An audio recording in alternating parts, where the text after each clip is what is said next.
Which meeting is this? This is the 100 and what? The 149th. Welcome, ladies and gentlemen. Good morning. Welcome to the 149th session of TACIR. I'd like to start this morning a little differently. We have several new members on TACIR, and we're proud to have them, and we've had some great people rotate off. Could we take just a couple of minutes and let everyone introduce themselves? Could we start down on my left and who you are and what you do and anything else you want to say? Sure. I'm Jeff Peach. I'm from Smyrna. Originally come from Columbia. I've got a history. I retired from law enforcement, and then I've been a city attorney for Smyrna for 10 years. Great. Good morning. I'm Calvin Clifton, and I'm from Kingsport. And I have kind of a mixed background. I worked in the public sector the first half of my career. I worked for the city of Kingsport and the city of Athens, Tennessee, and Municipal Public Works and Utilities. And for the past 15 years, I've worked in private consulting. I worked for a engineering consulting firm in Kingsport. Thank you. Mayor? Larry Waters, I'm Sevier County Mayor. John Lundberg, I'm a senator in the 4th District, which is Sullivan, Johnson, and Carter County, the most beautiful part of the state. So, and I know that will be challenged, but it stands as fact. So, Go ahead. Good morning, Kevin Brooks. Served in this legislature for 12 years until 2018, when I felt the call to return home and run for mayor of Cleveland, which I'm very proud to serve as at the moment. Thank you. I'm Ken Yeager, and I'm in my third term in the Senate representing District 12, which is composed of 7 of the finest counties in the East Tennessee and the Upper Cumberland, which would be Roane, Ray, Morgan, Fentress, Scott, Campbell, Pickett. Keith McDonald, mayor of the 10th largest city in Tennessee, Bartlett, and pleased to be here. Rogers Anderson, Williamson County Mayor. Brent Greer, Henry County Mayor. Buddy Bradshaw, Loudon County Mayor. Paula Davis. I work for the Department of Economic and Community Development. I am the Deputy Commissioner for Operations and Administration. I'm Jeff Huffman, County Executive, Tipton County. Lauren Spires from the Comptroller's Office of Research and Education Accountability. Good morning. I'm John Crawford. I represent the 1st District, and that is Sullivan County, and I also have 2 smaller cities within my district, which is Kingsport and Bristol. So. Good morning. Kay Center, Vice Mayor, Morristown, Tennessee. I've had the pleasure of serving on the City Councils in Morristown since 1993, and I'm a retired teacher with 38 years of senior English experience. And Mr. Chairman, I'd like to take this opportunity to tell you it's been a pleasure to serve on this committee. I am up for reappointment in July and have elected to rotate off. Have some exciting things going on in Morristown, but maybe that door will open again to return here. I'd like to say, Chairman Lippard, that this has been an absolute honor, and to all the staff of TACIR, you are a best-kept secret, and as we discussed yesterday, that's why your think tank is so much in demand, and thank you for all that you have done for our state, for our legislature, for our commission. You're the wheels that keep this running, and I thank you very much, and thank you. Thank you for those comments, Mayor. We certainly hate to lose you. You've been a great asset. I'm Mike Carter, and I'm a state representative for District 29, which starts in Ooltewah and ends in Sail Creek. So I would vigorously dispute the beauty, because I've got the Tennessee River and the mountains, and we can go anywhere we want to go from my district by boat. So that's certainly something that my friend the senator cannot claim. Ladies and gentlemen, I wanted to do that this morning because we have so many new people, and I think you can see that there are extraordinary people involved here. And from our debates and discussions yesterday, our staff is absolutely second to none, and we're so proud of them, and we thank them for all that they do. I was extraordinarily proud yesterday when we had a vigorous debate, and I just really appreciate our staff and all that they put into these hearings. I learned at Ace Hardware that there are people I don't know that watch us here, so I wanted to make sure that each of them had an opportunity to understand what we do here. And it is an important thing that we do. So let's get started. What's our first agenda item? Oh, for those of you that serve in the House of the Senate, we don't call the roll as we do in each of those committees, but roll is taken, and it's required that you be here at least 50% of the time, or by our rules, you're asked to step down. So just because we aren't calling roll doesn't mean someone's not making sure that you're here. So some people have to leave early today due to other commitments in 4-hour drives away, and so we certainly honor that and we appreciate that. All right. Anything else? Any comments or questions? All right. Our first is a panel. Michael Mount, Chris Henson, Randy Frazier, and Ben Torres. We're going to debate. I'm sorry, did I miss something? No, go ahead, please. We're going to debate local revenue and services, discussion on K through 12 funding. If I could just add something. Sure. Let's hear from Dr. Lepard. While our panelists are coming up, I just want to let everyone know that obviously we're looking forward to hearing from our panelists today, but of course we have talked to a number of other people on this issue statewide as we continue to do research on this, to include the State Department of Education, the State Board of Education, and the Tennessee Education Association. We've also been speaking with the professional educators of Tennessee and have an appointment scheduled to interview them tomorrow. We had hoped that the State Board could be on the panel today, but they did have a pre-scheduled board meeting and could not be here, but they've been cooperative in answering our questions leading up to this. With that, Michael. All right. Mr. Mount, you're recognized. I'll just quickly introduce our panelists. We have Chris Henson. He's the Chief Operating Officer of Metropolitan Nashville's Public Schools. Randy Frazier, the Director of Weakley County Schools and the Treasurer of the Tennessee Organization of School Superintendents, or TOS. And finally, in the middle, Ben Torres, the Deputy General Counsel and Director of Government Relations for the Tennessee School Boards Association. All right, who wants to start? I will. All right. Good morning. I'm Randy Frazier. I'm a 10-year superintendent in Weakley County in rural West Tennessee, 33-year public educator, served as a principal in a K-12 school in a rural West Tennessee community called Gleason. I don't know if you all are familiar with that. And I've been asked to speak this morning. In a rural district, I am the CEO. As a superintendent, I'm the one that has to develop a budget and deal with the BEP. And as I've been asked to speak in different settings and talk with the comptroller's office and serve as treasurer of TOS, we as superintendents have some real concerns about the BEP. And hopefully this morning can share some of those concerns with you. I know that the conversation recently has been about fully funding the BEP and what that means. And I can tell you, I don't understand the government part of funding, but I understand school funding. And as a superintendent, I will tell you that we feel that the BEP underfunds our public schools. And I'll give you some examples this morning, and feel free to ask questions. The ratios to fund BEP are set up on student enrollment. Those ratios have been set many, many years ago and have not been addressed in a long time. And we have bypassed really the relevancy of these ratios. For example, in my district, I have 4,000 students. I have 10 schools. In the BEP, I'm funded for one assistant principal. Now think about that a little bit. I receive funding for one assistant principal, and I have 10 schools. In our district, we have a nurse in every school. We have 10 nurses that we hire each year. In the BEP formula, we are funded for 1.3 nurses.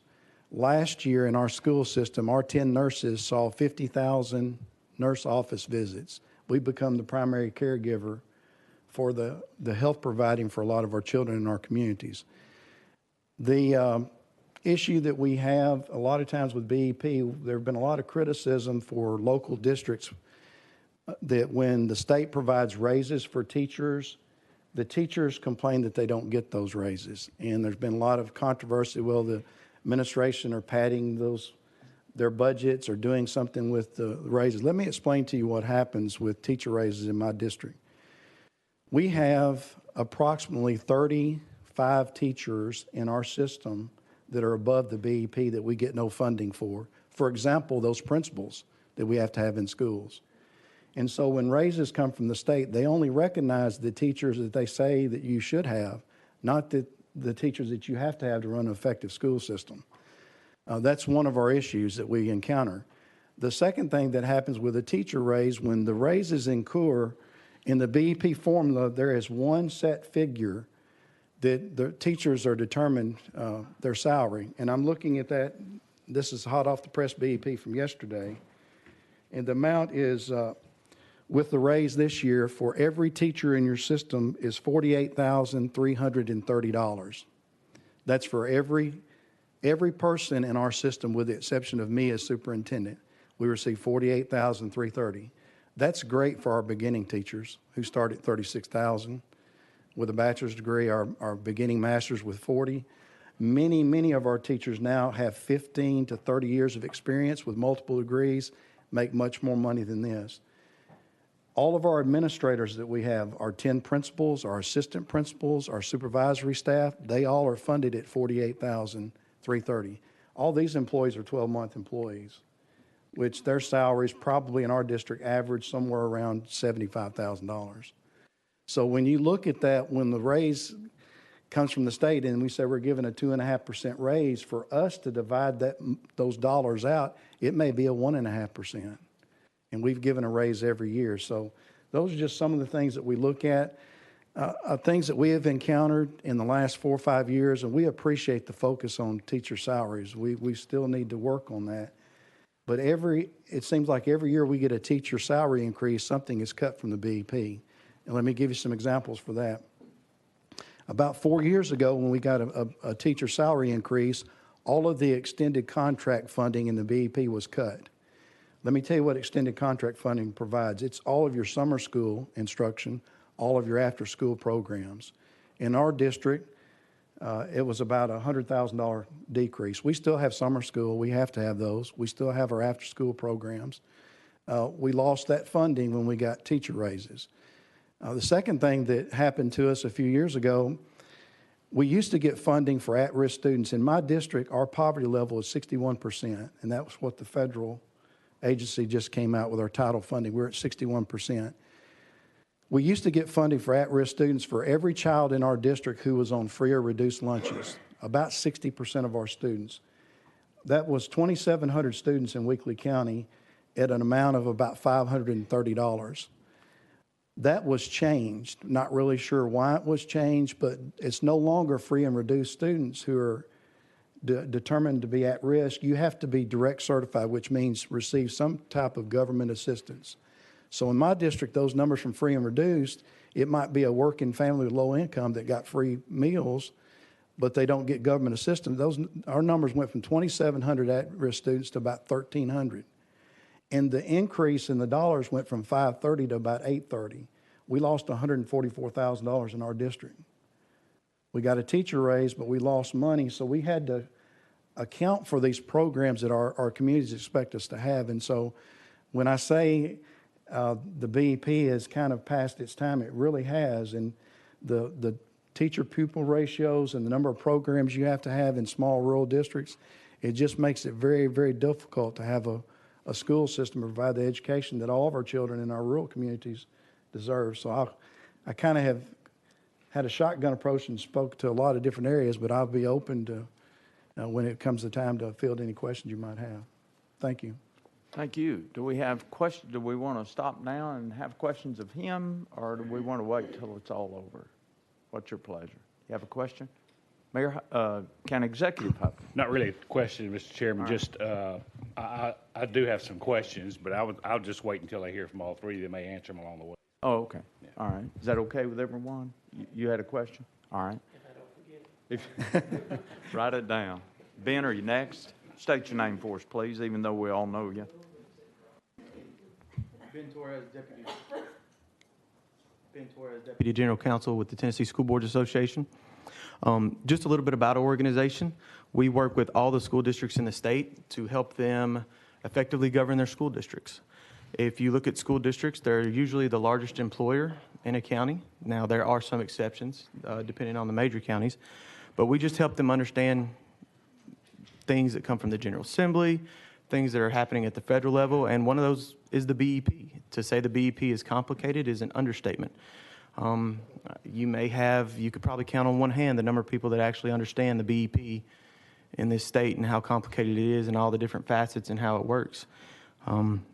And each year, board members and superintendents, like Director Frazier was stating, they face that challenge of looking at their budget, working with you all, the county mayors, the county executives, county commissions, city councils, city mayors, to determine how they're going to fund those schools. And you all have a lot of decisions to make in your position of what funding do you provide and how do you work with the school district to provide the best education you can. So our job is just to assist those board members to answer those questions, to help them, to be a resource to them. There has been a focus on teacher salaries over the last several years from the General Assembly. There's been some huge increases to that. And I know boards are grateful for it, and hopefully we can see that continue to rise. But there are certainly issues with the BEP. There are a lot of questions that can be raised, and some of the issues that Director Frazier pointed out, there are concerns among board members, and I'm happy to answer any questions you may have related to that. Thank you, Mr. Torres. Thank you, Chair. My name is Chris Henson. I'm Chief Operating Officer for Metro Nashville Public Schools. I have been in this role for 17 years, previously in a similar role with Sumner County Schools and the Franklin Special School District. Started my career at Deloitte and have been on the state's BEP Review Committee for 20 years. And just want to reiterate a number of things my colleagues have mentioned already. Of course, many of the concerns have been previously communicated through the BEP Review Committee recommendations report, which is due on November 1 of each year. And I do want to touch on a few other things that Director Frazier mentioned, particularly as it relates to some of our discussions in the BEP Review Committee around school security. Many of those discussions ended up looking at things such as school psychologists, school counselors, school nurses, and social workers. And if you look at the ratios in the BEP funding formula, how those positions are funded, you can see that they are outdated, particularly when you look at what national best practices recommend as far as a ratio of position to student. Many of those, not many, but all of those positions are underfunded in the formula based upon what is actually needed. I will reiterate the comments that were made regarding the teacher raise and probably repeat some of the things that Director Frazier said. That raise is based upon a salary that is a little over $48,000 for next year, which I know that there was some legislation that was proposed that would require that any state raise be based upon the average teacher salary in Tennessee, which is approximately $53,000. Yet what's being funded through the formula is around $48,000, so there's a $5,000 gap per position. And then, as was stated, it's only based upon the number of positions that are generated in the funding formula. And every school district has more positions than are generated, has to have more positions than are generated in the funding formula to run a school district. We have around 600 teaching positions over and above those that are funded through the funding formula. Another issue that I wanted to mention is in relation to the number of teaching positions that are generated in the funding formula. It is based upon district-wide enrollment, yet again there was another piece of legislation that was proposed this past session that would actually change that ratio from district-wide enrollment to individual school enrollment, because state law requires that class size requirements be met by each individual school. And we all know that students don't come to school districts in nice, neat bundles of 20 and 25. And so every school district is going to have to hire more teachers than are generated through the BEP funding formula to be in compliance with state law as it relates to class size requirements. And so Stating in another way, the state's funding formula doesn't provide enough teachers to meet class size requirements that are mandated or required in state law. Another piece, another component in the formula that I'll mention would be the technology component. $40 million statewide is a drop in the bucket based upon what's needed for 1 million students for over 146 school districts across the state. There was an improvement made a few years ago, increasing that from $20 million, which is what it was in 1992 when the BEP originated, to $40 million, but still just a drop in the bucket. So there are a number of items, a number of things within the funding formula that we feel are inadequate as it relates to the needs of school districts across the state. So I'll end there and open it up to questions. Thank you. Thank you, Ms. Henson. Questions? Comments? Senator Yeager? Thank you. I'll get us started. I have a few, and I may come back after others have asked, but so I'm hearing you. I'm hearing you say that the BEP formula is outdated. As time has passed, the ratios are outdated. Of course, the BEP is merely a formula that we use to disperse state money to the schools. So we recalibrate the formula without any additional increase in the funding. How does that help you? If you're going to change the formula and shift money, change a component, you're going to have to take it out of another component unless you increase the funding. So, and I know I may have answered my own question, but but I want to stick to the BEP formula. How is changing this formula going to help you? Well, I would say you're spot on. You're going to have to increase funding for the BEP. You know, we still continue as a state to be in the bottom 6 or 7. But in the last half dozen or so years, the state has set record appropriations to K through 12. But I'm still hearing that you don't have enough. Yes, sir. I mean that's just the actuality of trying to run a school system. But again, I'm not hearing an answer to my question with respect. I mean, so if the BEP is a formula, we changed the formula. So how does that help you? I mean, apparently it hasn't helped you because, and I certainly hope you don't think I'm being argumentative because I'm very interested. This is a very important subject. But if we've given you, millions of dollars in increased appropriations over those last few years, and you're telling us today that you're still in bad shape and you want the formula changed. So comment on that. Yeah, well, because as we've shared, there's not enough accountability in the formula for the teachers that you adequately have to run a school system. And that's where the issue is. If we were funded, for example, 1 assistant principal per school, if the teacher salaries were, for example, a different formula for administrators, for 12-month employees, that would help. If when we did get raises, we didn't have programs that were cut that our constituents expect us to have.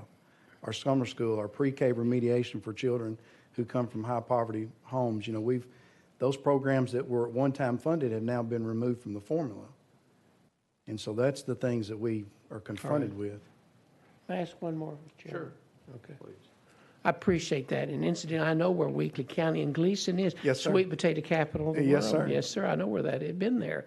But I'd like, you made a comment, our panelist from Nashville, about a monthly report that comes due, I believe, maybe a report, a BEP report. November, an annual report, excuse me. Thanks. Each year. What do you do with that report when you get it? If I'm hearing all of you say there that we need some changes, when you get this report, do you offer up changes? I mean, help me here. Sure. The BEP Review Committee is a committee of the State Board of Education, and state statute requires that the BEP Review Committee submit a report by November 1 of each year to the governor and to the House of Representatives and to the Senate. And so that is something that's done every year. I'm not sure of the mechanism of how that's actually done, but every year there are recommendations included in that report, many of which have been repeats from previous year. And as you alluded to, those recommendations typically require additional state dollars. And so that is the crux of where we are as far as looking at improvements that need to be made in the state's funding formula. Yes, we are very appreciative of the additional funding that has been put into K-12 public education over the last several years. But there's still a need for additional funding, and what we've tried to do is outline where those different components are inadequate, because that's our charge in state statute as a committee, where those components are inadequate, and point those out in the report. Thank you very much. Thank you, Mr. Chairman. Thank you, Senator. I've got Senator Lundberg and County Executive Huffman. Who's first? You want Senator? So, Director Frazier, question for you. A couple of questions. Yes, sir. You talked about you have 4,000 students in 10 schools. Has that been for you relatively stable for the past decade? No, we've probably lost 500 students in the last 7 or 8 years. Okay. Do you, and this may be unfair because I'm going to ask you precise questions, and I apologize. Okay. How many teachers do you have? County administrative staff, we have about 320 certified positions in our district. How about without the administrative staff? Just probably about 300. Okay. How large is the administrative staff? Well, you have 10 principals. Right. You have a director, assistant director. We have an elementary supervisor, over instruction, a secondary supervisor, over instruction, a CTE supervisor. We have a special ed supervisor. We have a technology director. We have a federal projects director. Those are, I'm just off memory. But sure. And I apologize for being unfair in the way I asked that. How is the administrative staff, because you mentioned their salaries are significantly higher than your teaching staff. How has that administrative staff grown over the past 7 years? It's been reduced in our district. Okay. Do you, off the top, know a percentage? We probably 10%? Have cut, in my 10 years, we probably are down maybe 1.5 positions. Okay. We've tried to consolidate some things over time. And your teaching staff, how has that grown? Has it been reduced? We have cut probably 30 positions since I've been superintendent in our district. Okay. All right. Thank you. Yes, sir. All right. County Executive Huffman. Thank you, Mr. Chairman. Director Frazier, let me ask you, that do we all agree that the BEP funding formula is not meant to fully fund education, that it's a partnership between the state and local, that both have to put funding in, and that BEP was never meant to provide 100% of funding for education in Tennessee? We agree with that, do we not? Sir.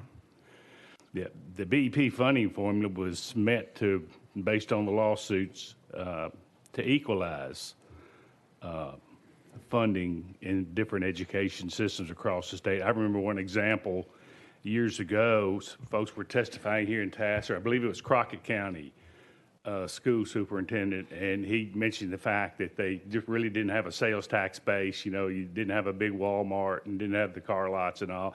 They had basically a green belt agricultural tax base that just wasn't able to provide an adequate education for children in Crockett County compared to other folks in other areas. And so the BP was meant for the state's wealth to come in and equalize that.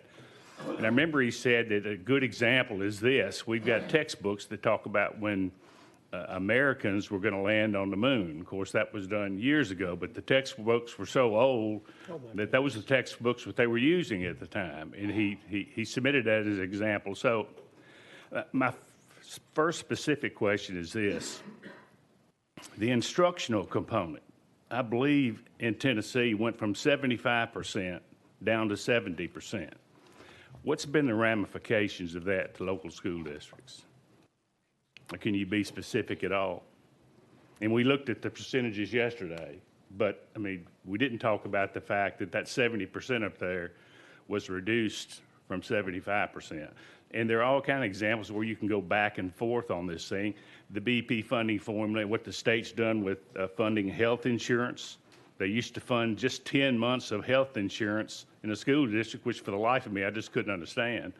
They're now funding, I believe, 12 months of health insurance. And so that's good for every district. But I guess my specific question again is, have you seen any real ramifications from the state going from 75% of that component, instructional component, down to 70%? Because that 5%, that's a big number.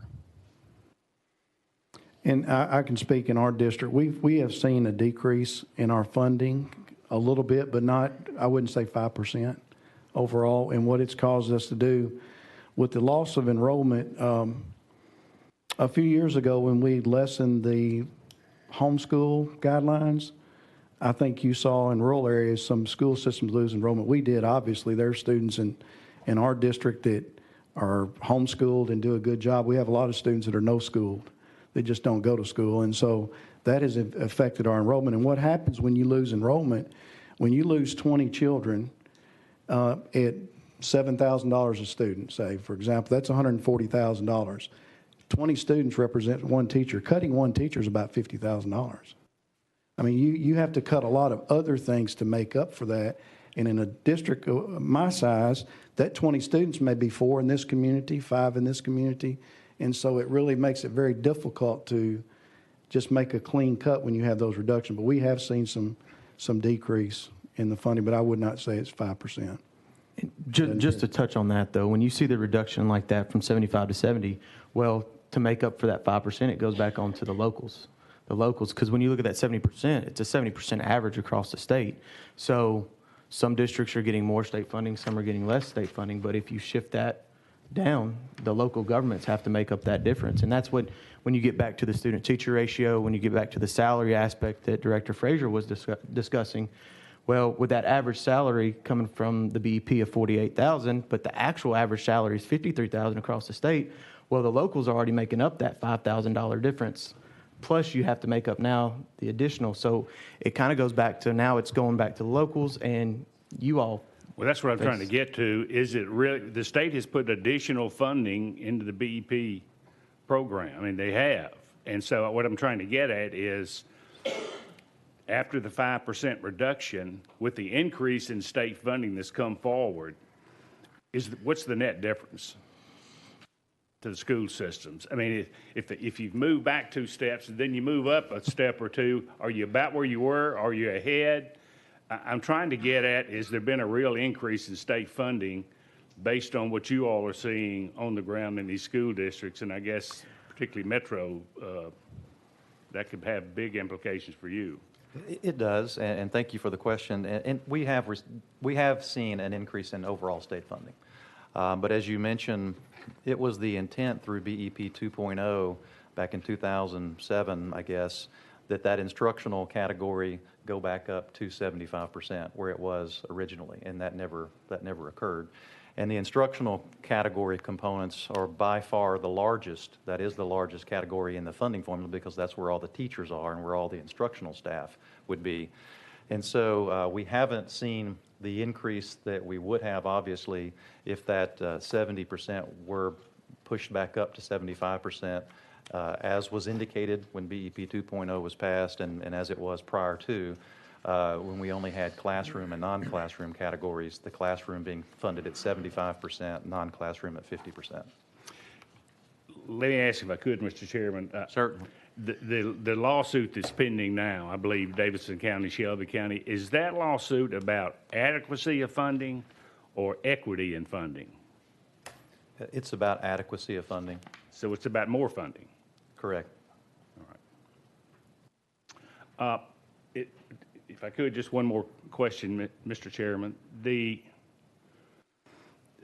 BEP funding formula doesn't provide enough positions to actually operate a school system. Everybody knows that. I don't think it was ever meant to be, to fund a school system 100%. I don't believe there are any school districts that are just funding BEP positions and running a school district.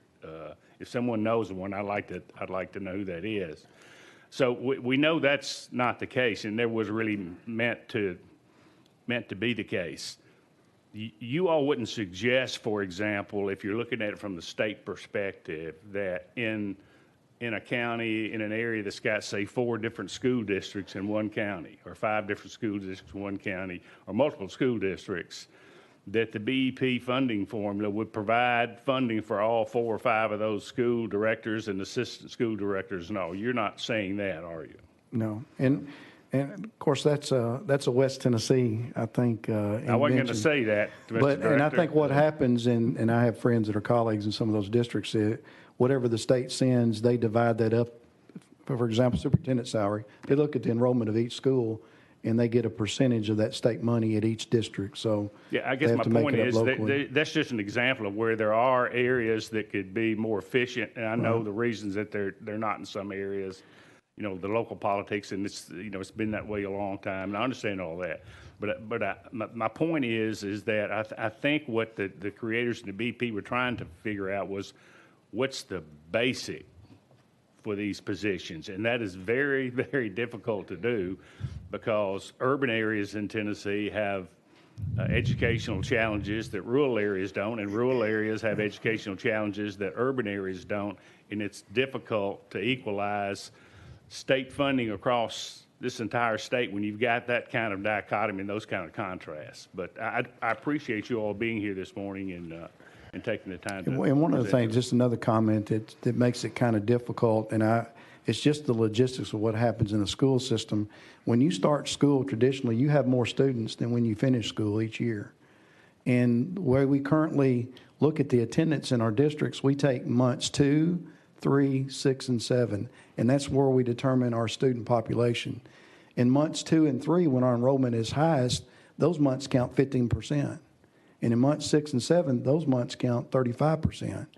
And it'll happen every year. Our enrollment will go down, and we'll have more students show up at the beginning of the year, just the normal transient students that you have. And so you have to establish school on what you expect to have that year, not what you end up having. So I don't really see why we can't do an average attendance for the entire year. Seems more fair than weighting the end of the year months more highly than the beginning months. That'd be something to Thank you, Mr. Chairman. All right, next I have Representative Love. Thank you, Mr. Chairman, and thank you, panelists, for your presentation this morning. I actually was just discussing part of this yesterday with the Deputy Executive Director Brown about BEP. There's a section in there, I think it's instructional section, can't be moved from it to anywhere else. Is that correct? There are some provisions, I'll let Ben speak to it. There are some provisions regarding the instructional section. So there's 2 instructional sections. There's the instructional salaries, and then there's the instructional benefits. Right. The instructional portion is to be used in the instruction. The instructional salaries, the instructional benefits, your insurance, things of that nature, they have to stay with instructional benefits unless the district's weighted average salary is higher than the state average salary, weighted average salary. If the district weighted average salary is higher than the state weighted average salary, then they can shift that instructional benefit money to the salary component if they want to. Okay. Is there a specific section for capital maintenance that cannot be moved to provide money for anything other than capital maintenance? So when you talk about capital funds, it gets really complicated. The BEP does provide some money for capital funds. It's actually in the non-classroom component. And it's based on square footage, it's based on ADM. There's a huge calculation that goes into that to determine capital funds. The other part of the capital funds, there's no restriction that I know of about that use, but the other part of the capital funds where a lot of that comes from is local governments. So local governments, some of you have probably been a part of that, allocating capital resources to the school district. So when you get that allocation from the local government for capital resources, that's separate from the BEP generally. Okay. It's a separate process. But there are capital funds within the BEP based on ADM, square footage.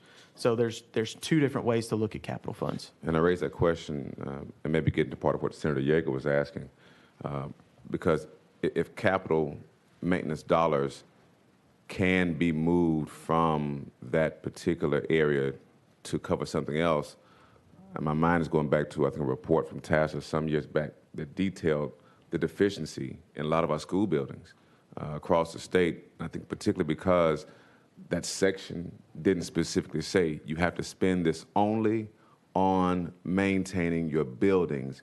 can't spend on anything else. And what happens is when you have other areas that need to be funded, and not laying blame, but this is what happens. You can move from capital maintenance to cover some other salaries or some other things or buses. And then what happens is we end up with dilapidated buildings and disrepair across our state. And this may be one area that we consider looking at and saying, maybe we can allocate money to capital maintenance and lock that in like instructional dollars and say, to help you, all right, to help you, to say, you must spend some capital maintenance, but then fund it properly. Not just lock you in, but to say, what is your actual capital need for your buildings in your school district, like we do with teachers. If it's 48,000 or it's 53,000, let's find out what that is. If it costs you a certain amount of money to maintain that building over the year, find out what that is, and then give you the funds you need to maintain these buildings so that our students are in buildings that are safe and our teachers in classrooms that are able to be taught well from. And one final question, if I could, Mr. Chairman. Sure. Indeed, we have different costs across the state because of different areas. To what degree do adverse childhood experiences or trauma cause schools to have to spend more to educate children who come to school having dealt with any number of issues, whether it's sexual issues of harassment or sexual abuse or bullying or violence or poverty in the neighborhoods. And I'm saying, living in Metro Nashville, Davidson County, there was a Washington Post report from 2017, and the title of the report was, "Where Are America's Prisoners Born?" They looked at parental income, they looked at other factors, and what the report said was, of all of the zip codes in the nation, if you're born in 37208, where I was born and went to school, you're 7 times more likely than anybody else in the entire nation to go to prison before age 30. And so I think about that when we talk about our children in school systems and the adverse child experience and trauma. So is there an extra cost when you're talking about trying to educate a child that may go through that kind of trauma or violence issues? And I'll begin, and thank you for that. And as you know, we do experience a lot of that with many of our students. And that's, I'll go back to my opening comments when we were discussing school security, and it ended up into a discussion of mental health needs, social, emotional learning needs of our students. That was where we started discussing the funding ratios for positions such as school psychologists, such as school counselors, school nurses, social workers, where we do have inadequacies in the number of those types of positions included in the state's funding formula. But that is something that very directly and strongly affects our school district and many of our schools based upon the experiences that our children have had before they even come into the school every day on many occasions. And so we've got to do something in regards to the mental health needs and the social emotional needs of our students. Okay. I would say students are facing a lot of issues. Some of it you can trace back to the opioid crisis we're having here in the state of Tennessee right now. Got a call from a district a week or two ago where something happened in the household, and they called the school board chairman to come pick up the child at night because the parent OD'd.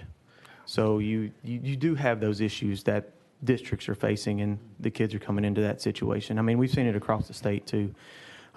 School nurses play a huge part, school counselors, school social workers, psychologists, to address those needs so the kids can get back to the classroom and learn. That's what it ultimately comes down to address those needs so they can get in the classroom and learn what they need to learn to succeed.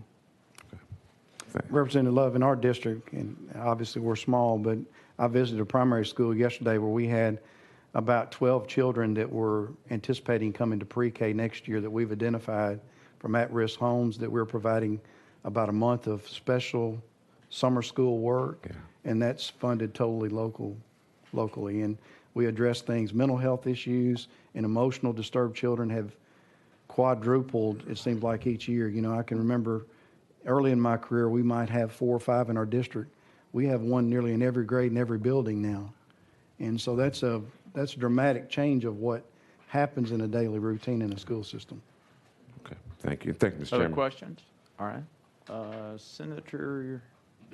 Mayor McDonald, you're next. Thank you, Mr. Chairman. I serve also with Chris Henson on the BEP committee, and this was my first year. I don't know how many years you said you've been serving on that, but this last year, I think I've got this order right. You can correct me, Chris, if I'm wrong, but this last year we had teacher salaries because there's just not enough money to fund the average even. Security, and then nurses, counselors, and social workers. I believe those, again, the order may not be exactly right, but I believe those were our top 3. To Senator Yeager's point, the idea of allowing it to stay net neutral and change BEP, that's why it's never changed. That's why BEP has never changed, because there's going to be winners and losers, and nobody wants to be the loser. So you cannot, I do not believe, and you all can speak to this, do you believe that we can fix school funding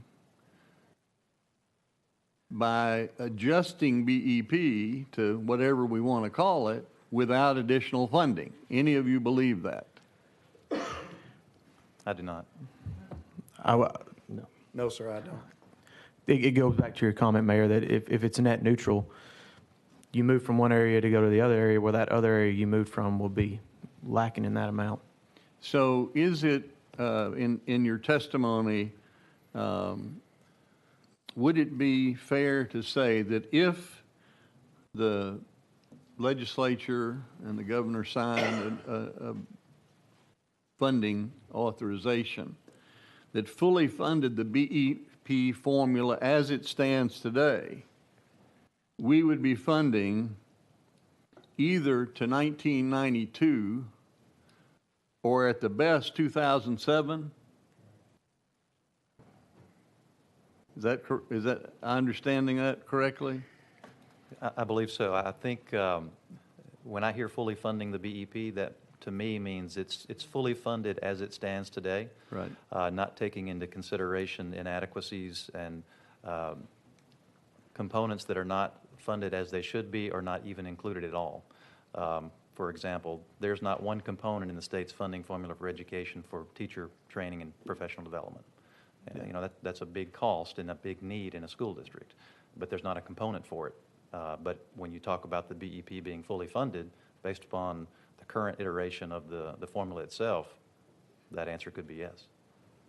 Okay, so everybody's in agreement that we would be funding to one of those levels, most likely more times 1992, because even though we did 0.2 or whatever we called it, we never got the funding that, even though that was passed. So as I mentioned yesterday,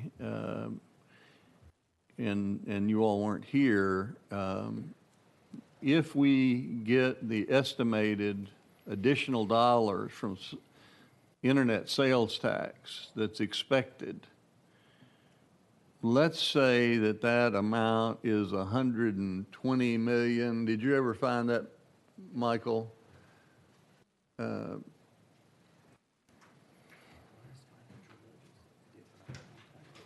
Because it was 160. I think it was estimated to be 160 originally, and they revised that. Increased state, this is from the fiscal note, increased state revenue fiscal year 2019-20, 44.7 million, and subsequent years, 59.6 million. Now, that's the local. What about the, that's the state? That's the state, yeah. Okay, so here's my point, and I'm feeling it on both sides of I'm not trying to speak out of both sides of my mouth, but I am feeling the pressure for these legislators. So let's say we got them to agree that whatever the additional income for internet sales tax is, that would go to education. By that estimate, it'd be $47 million. And someone said $40 million was a drop in the bucket on one of the other programs. Is that right? Didn't somebody say that? I said $40 million for technology statewide is a drop in the bucket. Yeah, so 47 additional million dollars from the internet sales tax would be a drop in some other bucket, right? So we know the BEP formula is too complicated and broken. And we know that we have inadequate funding. Is that a fair statement? Yes. So in our report, Mr. Chairman, I don't know how we answer it except to acknowledge those things. And it is up to the state legislature then to figure out a way to work to fund or establish what is the minimal expected education for every child in the state.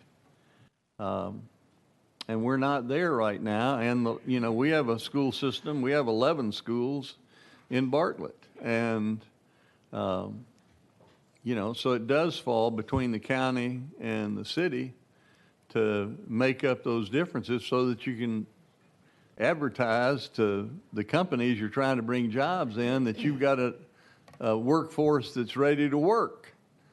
Thank you, Mr. Chairman. Thank you. Next is Senator Yeager. Just really a follow-up question that came out of some of Jeff's questions. Is the BEP neutral in its application to both rural and urban counties? Is it neutral? Yes. Well, there's... Or does it favor large counties over small counties in the distribution of funds? That's really what I'm getting to. Do you find, is the BEP, in it, we've agreed that it's an outdated formula that was great for 1992 maybe, but is it neutral in its application? Is it neutral amongst urban and rural in its application? Well, as you know, there is a fiscal capacity index, or indices, actually, there are two that are used to attempt to distribute state funds on an equitable basis, which is the equalization factor that the BEP has that the previous state funding formula did not have. And so I'm sure that that's debatable, and there are arguments on each side whether or not it's distributed fairly. But there is a mechanism through those two fiscal capacity indices that attempts to determine a county's ability to fund education from their own local sources, their own local revenue sources. And again, that is a debatable, I'm sure a debatable number or calculation, but there is that component or that mechanism within the formula. And I don't know if others want to speak to it. No, I mean, that was the purpose of the mechanism. Those fiscal capacity numbers was to equalize the funding. And I'll give you a quick example. As was previously mentioned by County Executive Huffman over there, the instructional category is funded through the formula at 70% of those. The state funds 70% of those components in the instructional category. But that is, as Ben said, that is on average. And so 70% of the components within the instructional category, the state funds on average. For Davidson County, we get funding for 48% because we have a very high fiscal capacity in Davidson County. There will be other counties, and I don't know, I'm sure you've got yours right there. Yeah, our local fund's 21%. And so you're getting state funding at 79%, and we're getting state funding at 48%. So there is that mechanism within the formula, but again, I'm sure that there can be arguments made on both sides, and most of the time what favors you is which one you're for. And so, but there could be debate and argument as to whether that is how ability to pay or ability to fund education from local sources should be calculated. I'm not sure I got All right, straight any answer. follow-up? Thank you, Mr. Chairman. Next is Mayor Waters. Thank you, Mr. Chairman. Just a couple of points about the BEP and a lot of my information, and I'm sure many of you know Karen King, who is Karen is our finance director, and she calls me weekly talking to me about the BEP. So I have a little knowledge of it, no, certainly not to the extent that she does. She studies it all the time. But when it became the BEP 2.0 a point of contention, I guess, from Sevier County's standpoint, and I would think a statewide standpoint, is when the TACIR model takes into account your personal income level of an area. The CBER model doesn't, and I've had many discussions with Mr. Fox, Dr. Fox, about how can you figure out a financial capacity of an area without taking into account the average income of the citizens in that area.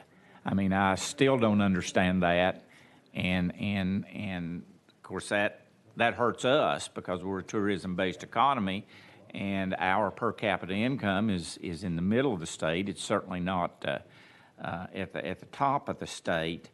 So that's one of the inequities in this formula that's trying.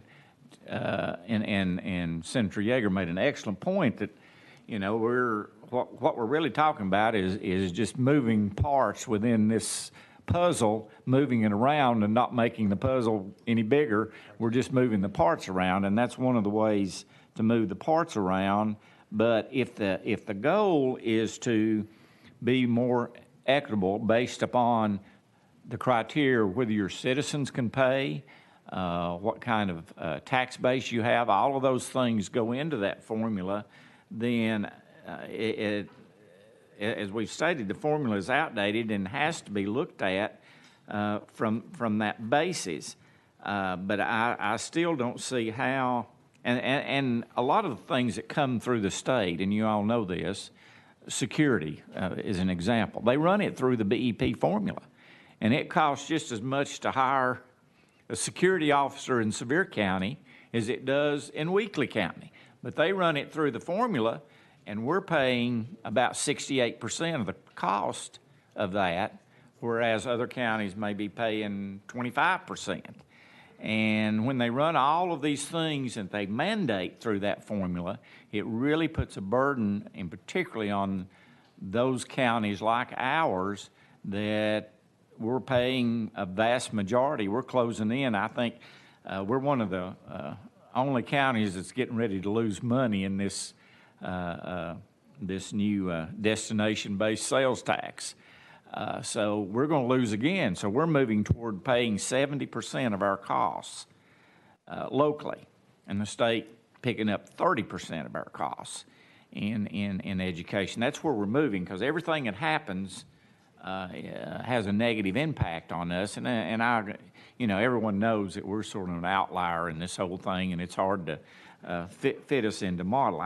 The question I'm coming to is, and I know you serve on the BEP committee, do we foresee any changes in this formula, basic changes in this formula in the coming few years? Or are we just, is it looking like we're just going to sit there and continue to have this outdated formula and do the best we can with it, and nobody wants to touch it, because once you get into it, then you get into a really contentious situation from everybody wanting, well, I get the, you know, this is going to hurt me if you change it this way, or this is going to help this county, and I understand when you open it up. But do we see any significant changes coming in the BEP, or are we just sitting here kind of spinning our wheels, and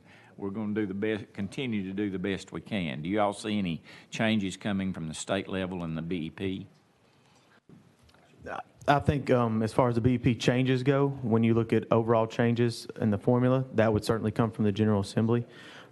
What the BEP Review Committee's recommended have been increases and changes to ratios to address those certain issues, certainly. And I guess really those are the two options you have, either reviewing the entire formula and making something new, or looking at the components you have within the BEP and trying to address those at an individual basis, or add components and use that formula. So I guess what we're saying is probably not a very good prospect to have significant changes in the BEP in the next several years.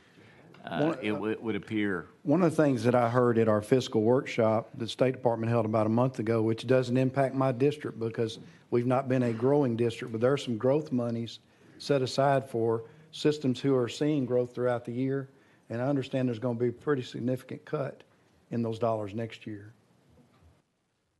That was shared with superintendents that are colleagues of mine who are seeing some growth, that they can expect less dollars next year. And I'm thinking it was like $25 million cut. So, I mean, Sevier County for years was grew at about 400 to 500 kids a year. Then the recession hit and we sort of leveled out, but we're beginning to grow again now that our economy is doing what it's doing. So what you're saying is there was some money for growth in systems that were growing, like Williamson County, which is growing significantly. And Mayor Anderson understands that better than anybody. But you're saying that we were told those dollars would be significantly cut next year. Okay, so that's a change. That's a change, not a good change, but a change. But I guess what I'm hearing is that we've got the BEP 2.0, and we're going to have to live with it and do the best we can. All right, I have Mayor Anderson next, then Representative Parkinson, then Representative Crawford. Representative Anderson, you're ready. Thank you, Mr. Chairman. I have mixed comments that I would like to make. That 33 years ago, Charles Sargent, he was my campaign manager in Williamson County, and at his death, I was his campaign manager for the many years he served as the chairman. Almost every Saturday, we would get together in my office. He had a nasty habit, and I had the same nasty habit. We had to go outside and discuss things oftentimes. We would call it talking about farmers in the agriculture world. And those discussions that we would have were always seems like to be focused around education, or the majority of them. And so I want to share some things with you over the 30-some-odd years that I've been involved as county commissioner, or as chairman, or as mayor of Williamson County. There is not enough money for schools. Let me say that to begin with. There's never enough money. Number two, counties and cities have got to do a better job of working together, finding some commonalities. The Achilles heels for most cities is their public safety division, their law enforcement, their fire. Whereas the county side, who has to pay the bills on the schools, unless you're in a special school district with taxing authority, as Chris has worked in and I'm very familiar with, the counties are left with picking up the note on the bricks and the mortar. The sales tax that we have in our state, thank goodness we have the sales tax. I'm against the income tax. But it goes half to the cities and half to the school system. It does not pass through the gates of the county commission. It's reported.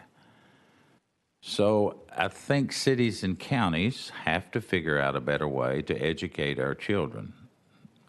Mayor Waters has indicated that we're a fast growth county, and that's, to put it mildly, we're looking at 1,200 more kids this year. Last year was 1,400. The year before that was 1,500. The year before that was 1,700. Only Chris Settinger would have those kind of number growth in Davidson County.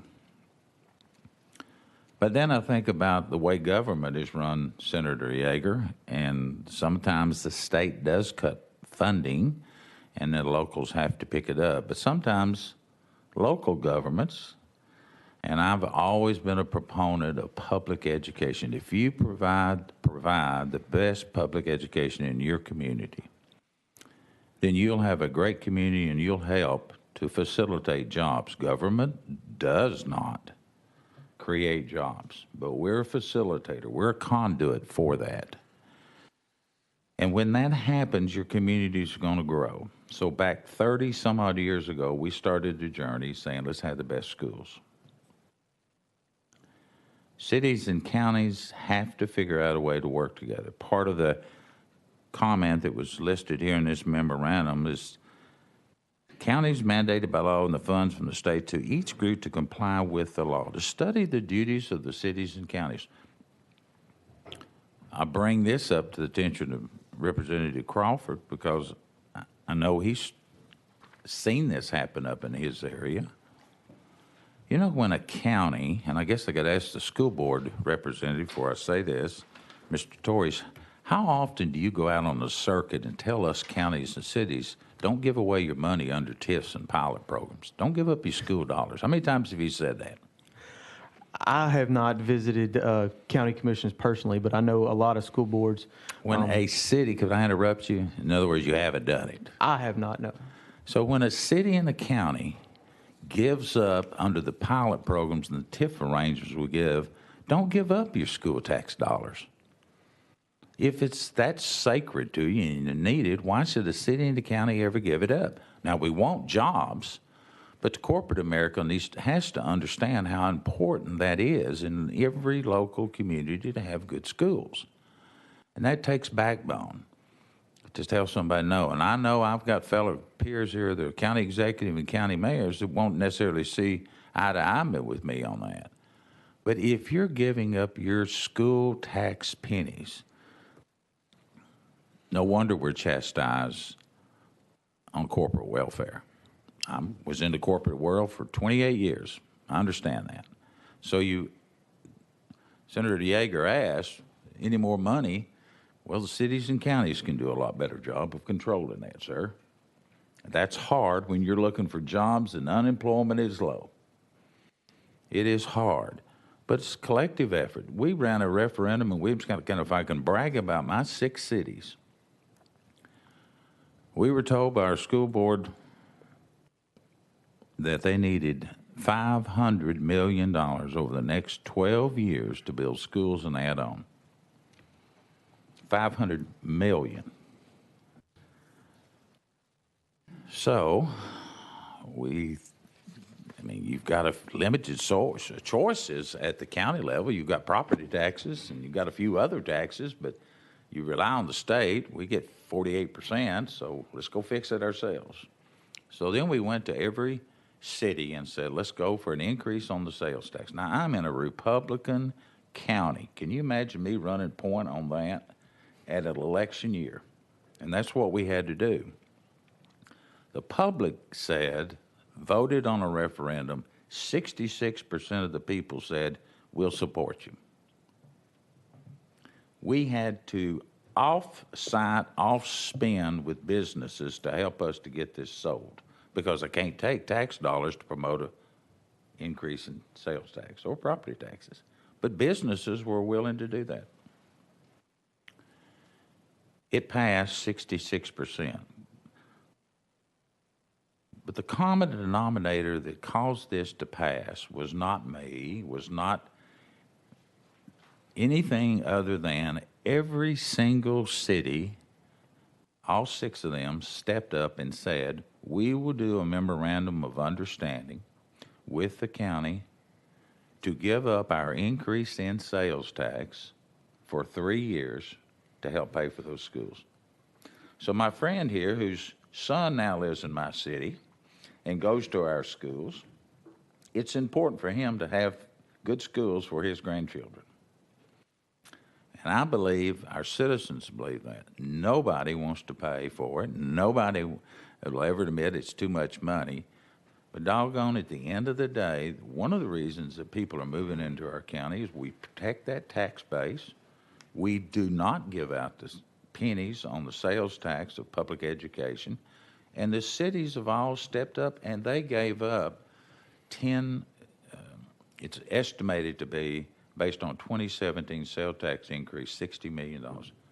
They gave up $30 million, and guess what? Our schools gave up $30 million to pay for bricks and mortar. Now, that's creative. And I'm proud to say our cities did that for our county and our residents. Now, on the other side, and I'm taking too much time, Mr. Carter. You just knocked me down. The other side, we do find solutions. And we found one, kind of a crack in the armory, if you want to say, that new people moving in, doggone it, they ought to have to pay more than the existing residents. Now, can you imagine a politician ever saying that? But it's true. If somebody's coming in from another area, wants to move into our school system, then let them pay a little bit more than the existing residents. So we found that loophole, and we call it an educational impact fee.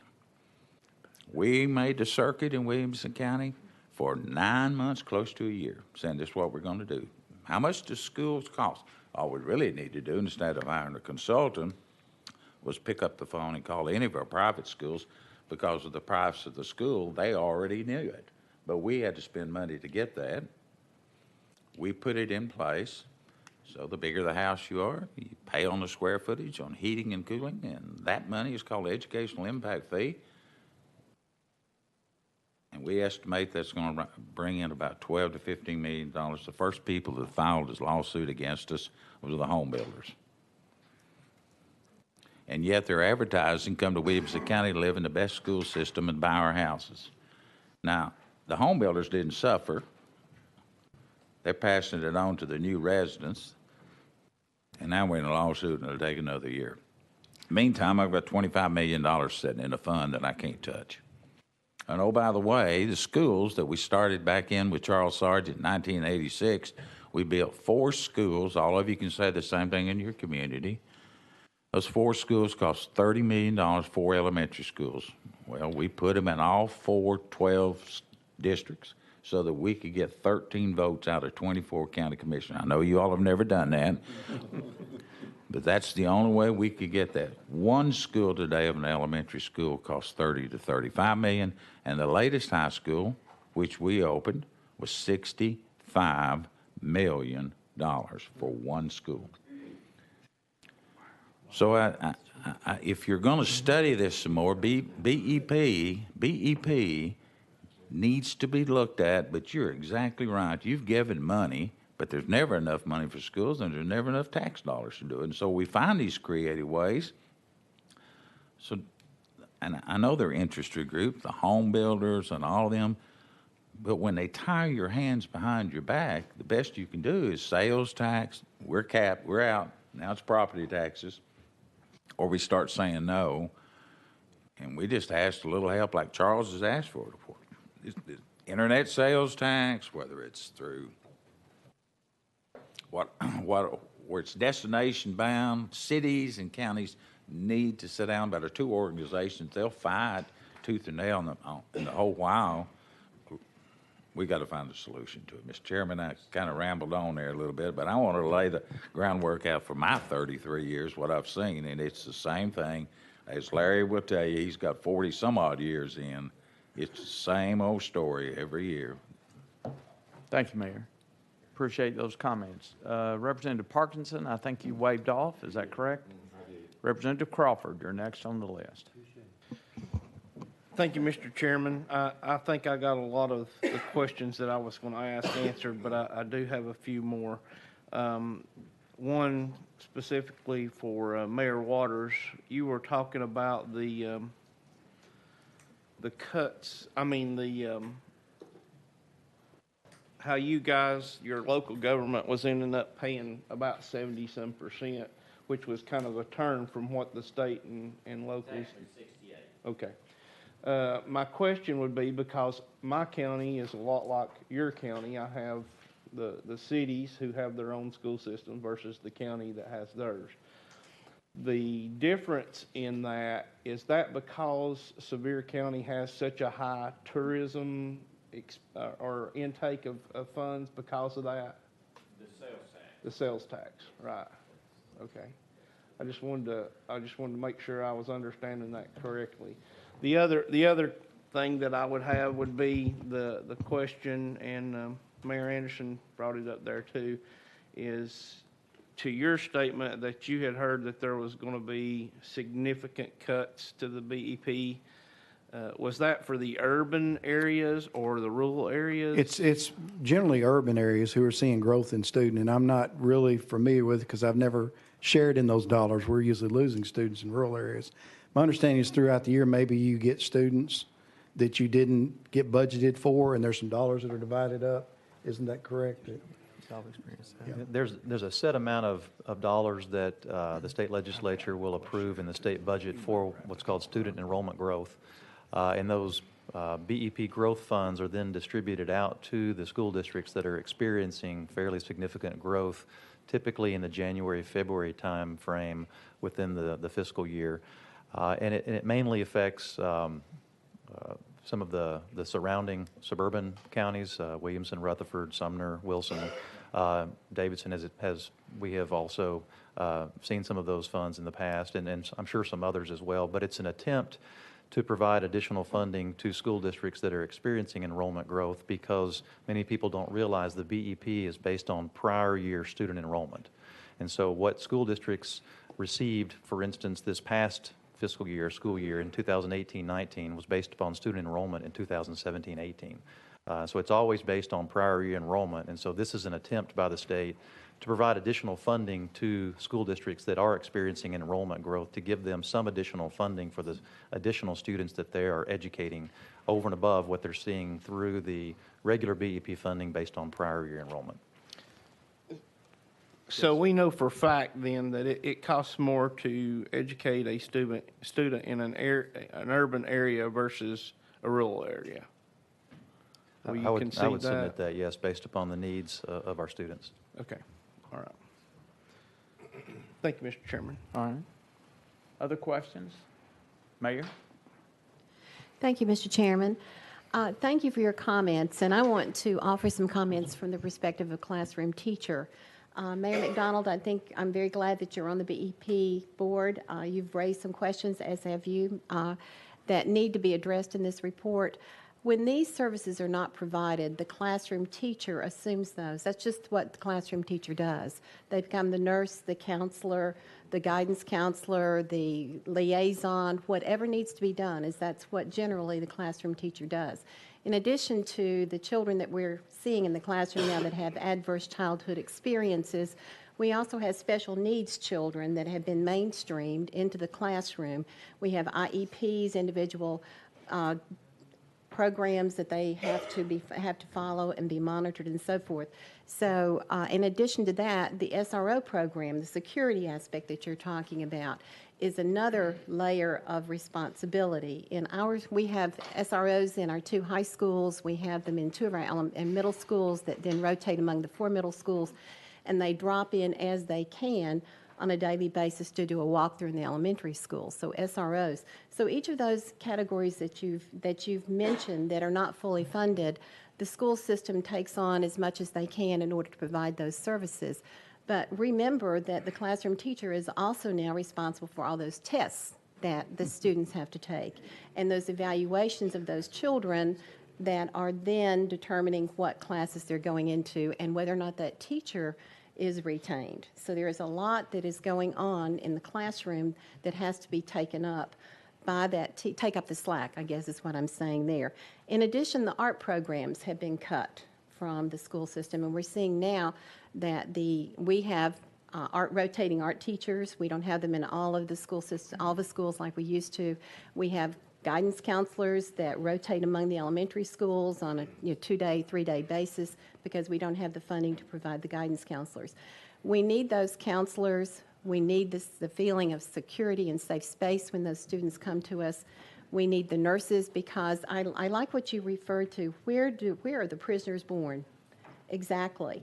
And it is our job to get those students off. And I really think, although I taught high school all of my education years, that the elementary school, by third grade, really, that preschool, first grade, second grade, third grade, there is a path.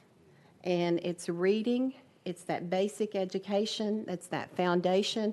And if you could, and I can't believe you won't believe I'm saying this, but I think your elementary teachers are the ones where the money needs to be spent right there.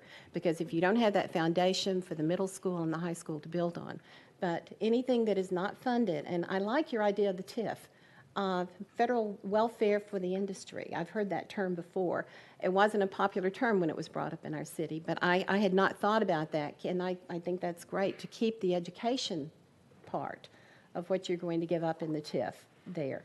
So thank you. I think we're on the right path. We need to address this, but it goes back to where the rubber meets the road in any organization and everything that we're deciding who's going to carry that ball. It's the classroom teacher that needs to be supported, but it's the classroom, it's the student who's the ultimate individual who's going to be, as you said, Mayor McDonald, that educated citizen that the industry wants to hire.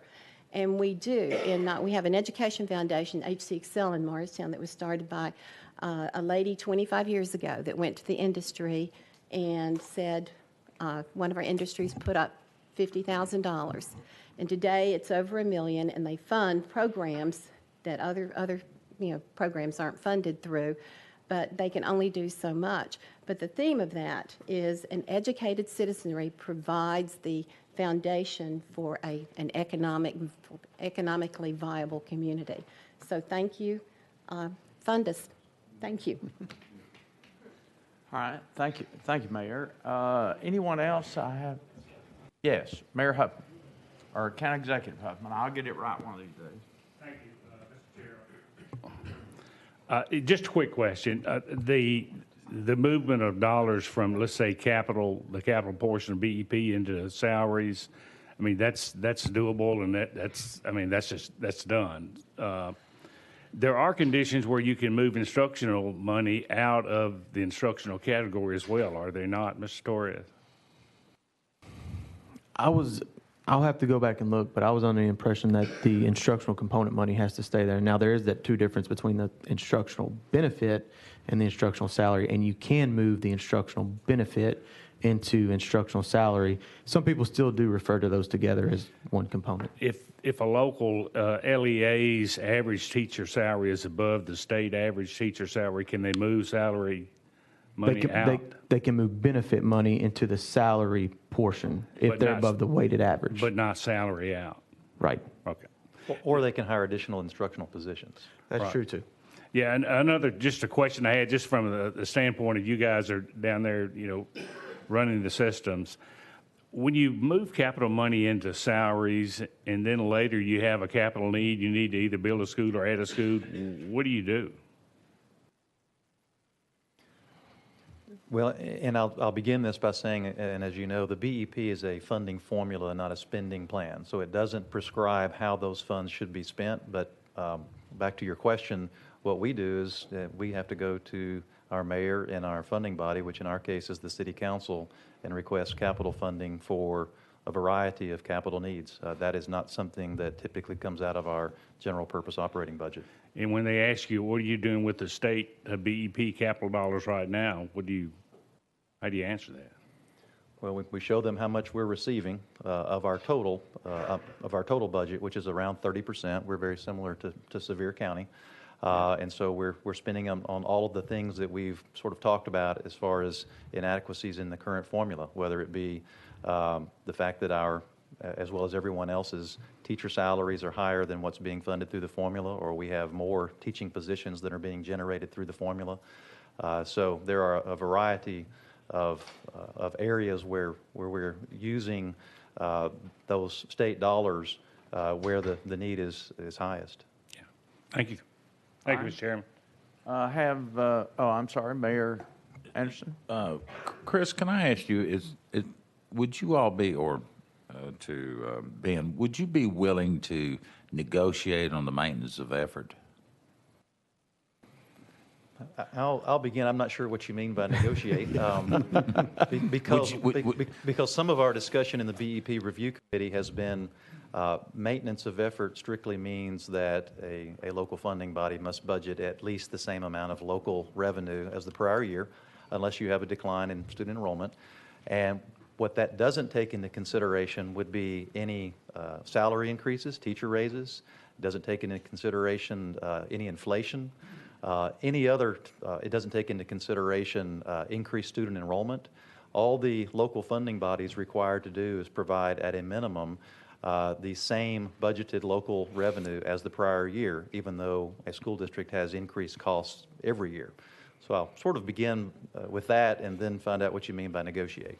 Can I follow up with that? Sure. Mr. Chairman. So your maintenance of effort that you currently have, is that a 1-year or 5-year average? I believe the state checks it on an annual basis. So in the highway department, you may not know this, if you're in the county highway department, you have a 5-year average. Would you be considering looking at averages? Because maintenance of effort does tie the hands of county school systems. I hear all of that explanation, and no one's just wanting to provide the same, but I think we need to get back to the basics of why maintenance of effort was put in, and that day's long since been gone. And as you, fast-growing systems like Larry and some of the rest of us here, as you put in more money, you're building that maintenance of effort. So what we're doing, we're shifting funds off from TVA in lieu of taxes. And I mean, every system is doing that one way or another, moving money around to be sure that our maintenance efforts, because once we hit that threshold, we can't go back. And I know you understand that. So if there was some latitude in your all's negotiation as maintenance of efforts of the counties and cities, and maybe do some 5-year or 3-year averages like we're having to do on the highway departments. Just a suggestion, Mr. Chairman. I'm through. Thank you. Next, I have Vice Chairman Brooks. Anyone else? Think he's going to end our conversation for us? Thank you, Chairman. I am here as a recovering legislator, and this debate and discussion has just been riveting to me. I'll begin. I have a couple of points, and I'm so grateful for the comments of Mayor Anderson and McDonald and Mayor Center. So let me just go right to it. Our friends, Ms. Spires and the Comptroller's Office, would always provide for us a wonderful recap of the legislative session. And every time, I was so happy to tell my teachers, we passed a raise. And I stopped sending that out because sometimes they did and sometimes they didn't. And many of my ending years under Governor Haslam fully funded the BEP. As printed by the Office of the Comptroller and verified. Even this year, although I'm not here, March of 2019, Governor Lee proudly announced, we have fully funded the BEP. And I want to hear it from my friends here. You don't agree with that. You are here today to say, although the state of Tennessee declares emphatically with our seal of approval that the BEP is fully funded, it is your contention today that that is not an accurate statement? Or is it cognitive dissonance and I'm missing something?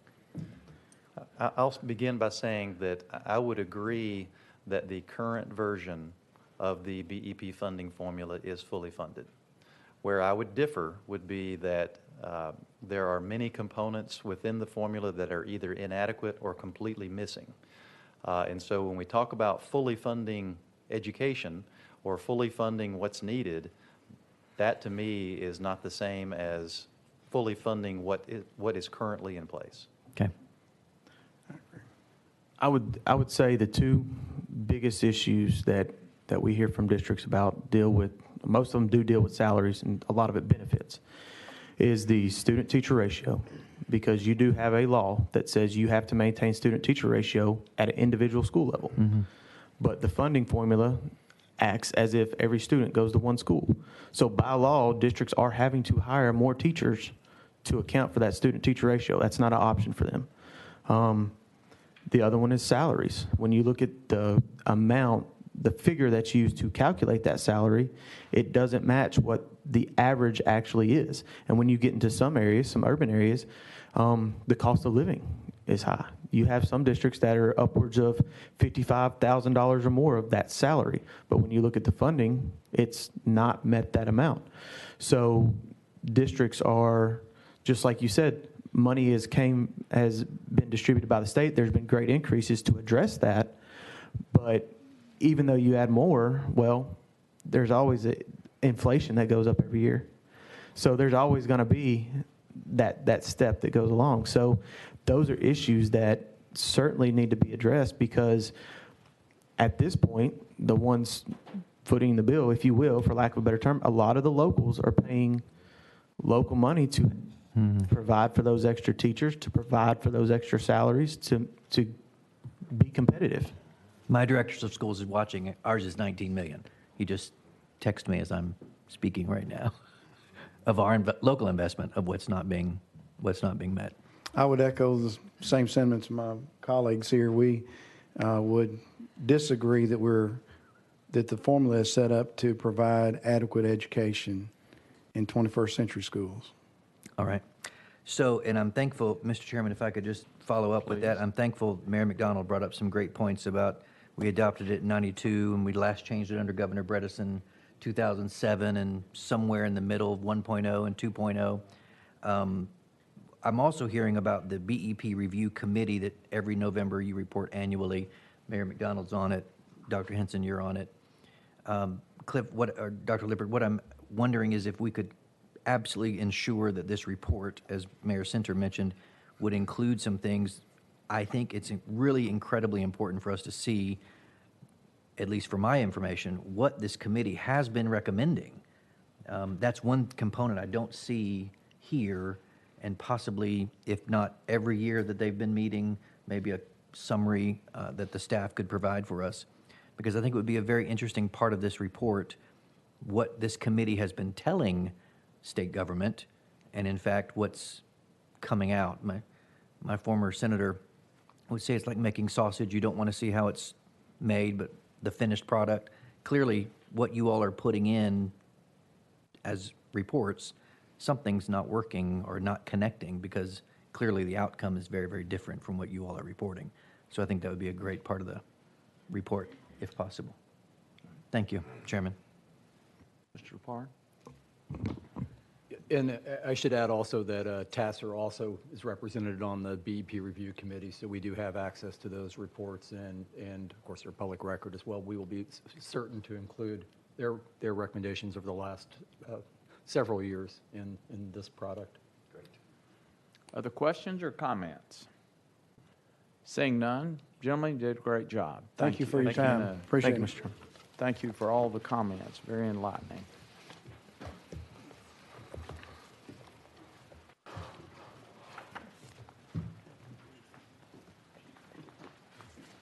Next, we're ready for cord cutting and local revenue, the draft report for review and comment.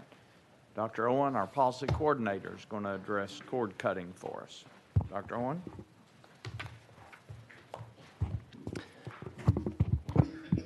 Thank you, Chairman. Thank you, members. My name is Matt Owen, and today I will be presenting the draft report on cord cutting and local government revenue in Tennessee for your review and comment.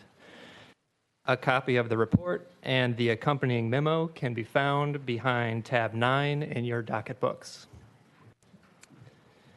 The report was prepared in response to a request at the January 26, 2018 Commission meeting from then Chairman Mark Norris, who asked the Commission to study the effects of cord cutting on cable television, satellite television, streaming video services, and local government revenue in Tennessee.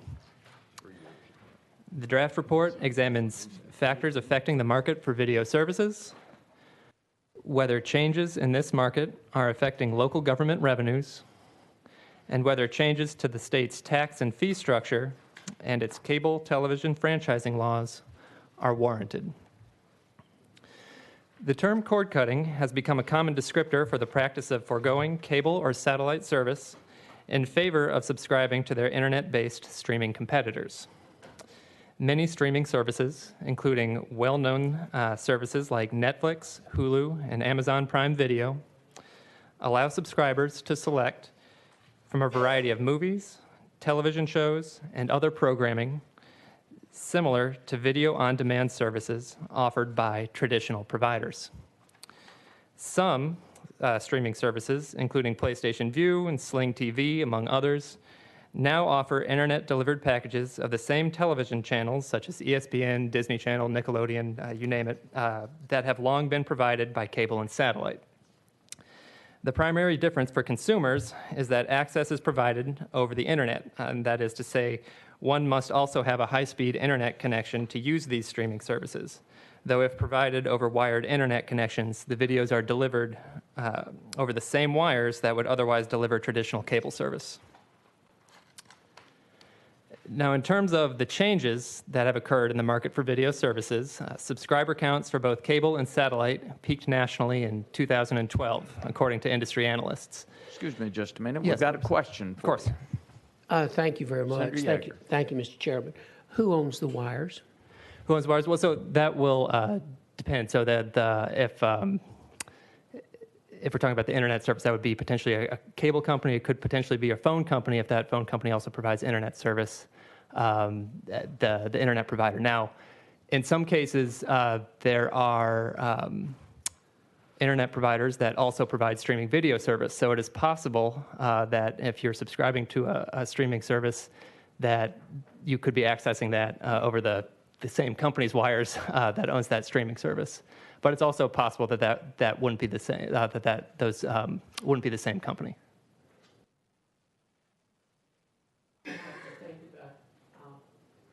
I apologize. I can try to. So maybe a little more succinct, and I appreciate your answer. I'm not belittling it. I'll lead the witness if that's all right a little bit here. Basically, the traditional cable and satellite providers, and including the telephone company, own the lines, but the streaming services are using their lines. Is that an unfair statement? Yes, so that would be a fair statement. I mean, I think it's in that case where you're talking about a streaming video service, the subscriber would also have to subscribe or have access to an internet service, and so the internet service provider would be the entity that owns those lines, those wires, providing internet service to that individual. That's how they would access the streaming video services. Now, based on the evolutions that have taken place within the larger communications industry, those internet service providers, in many cases, for lack of a better term, began life as cable television providers or telephone service providers. Right. Thank you. I apologize for interrupting your presentation. No, that's all right. Thank you, Mr. Chairman. Thank you, Senator Yeager. So in terms of the changes, let's see. Okay. So again, as I said, so in terms of the changes that have occurred in the market for video services, we've got subscriber counts for cable and satellite that peaked nationally in 2012. And not only is the number of cable and satellite subscribers decreasing, but the shift away from these traditional pay TV platforms appears to be accelerating.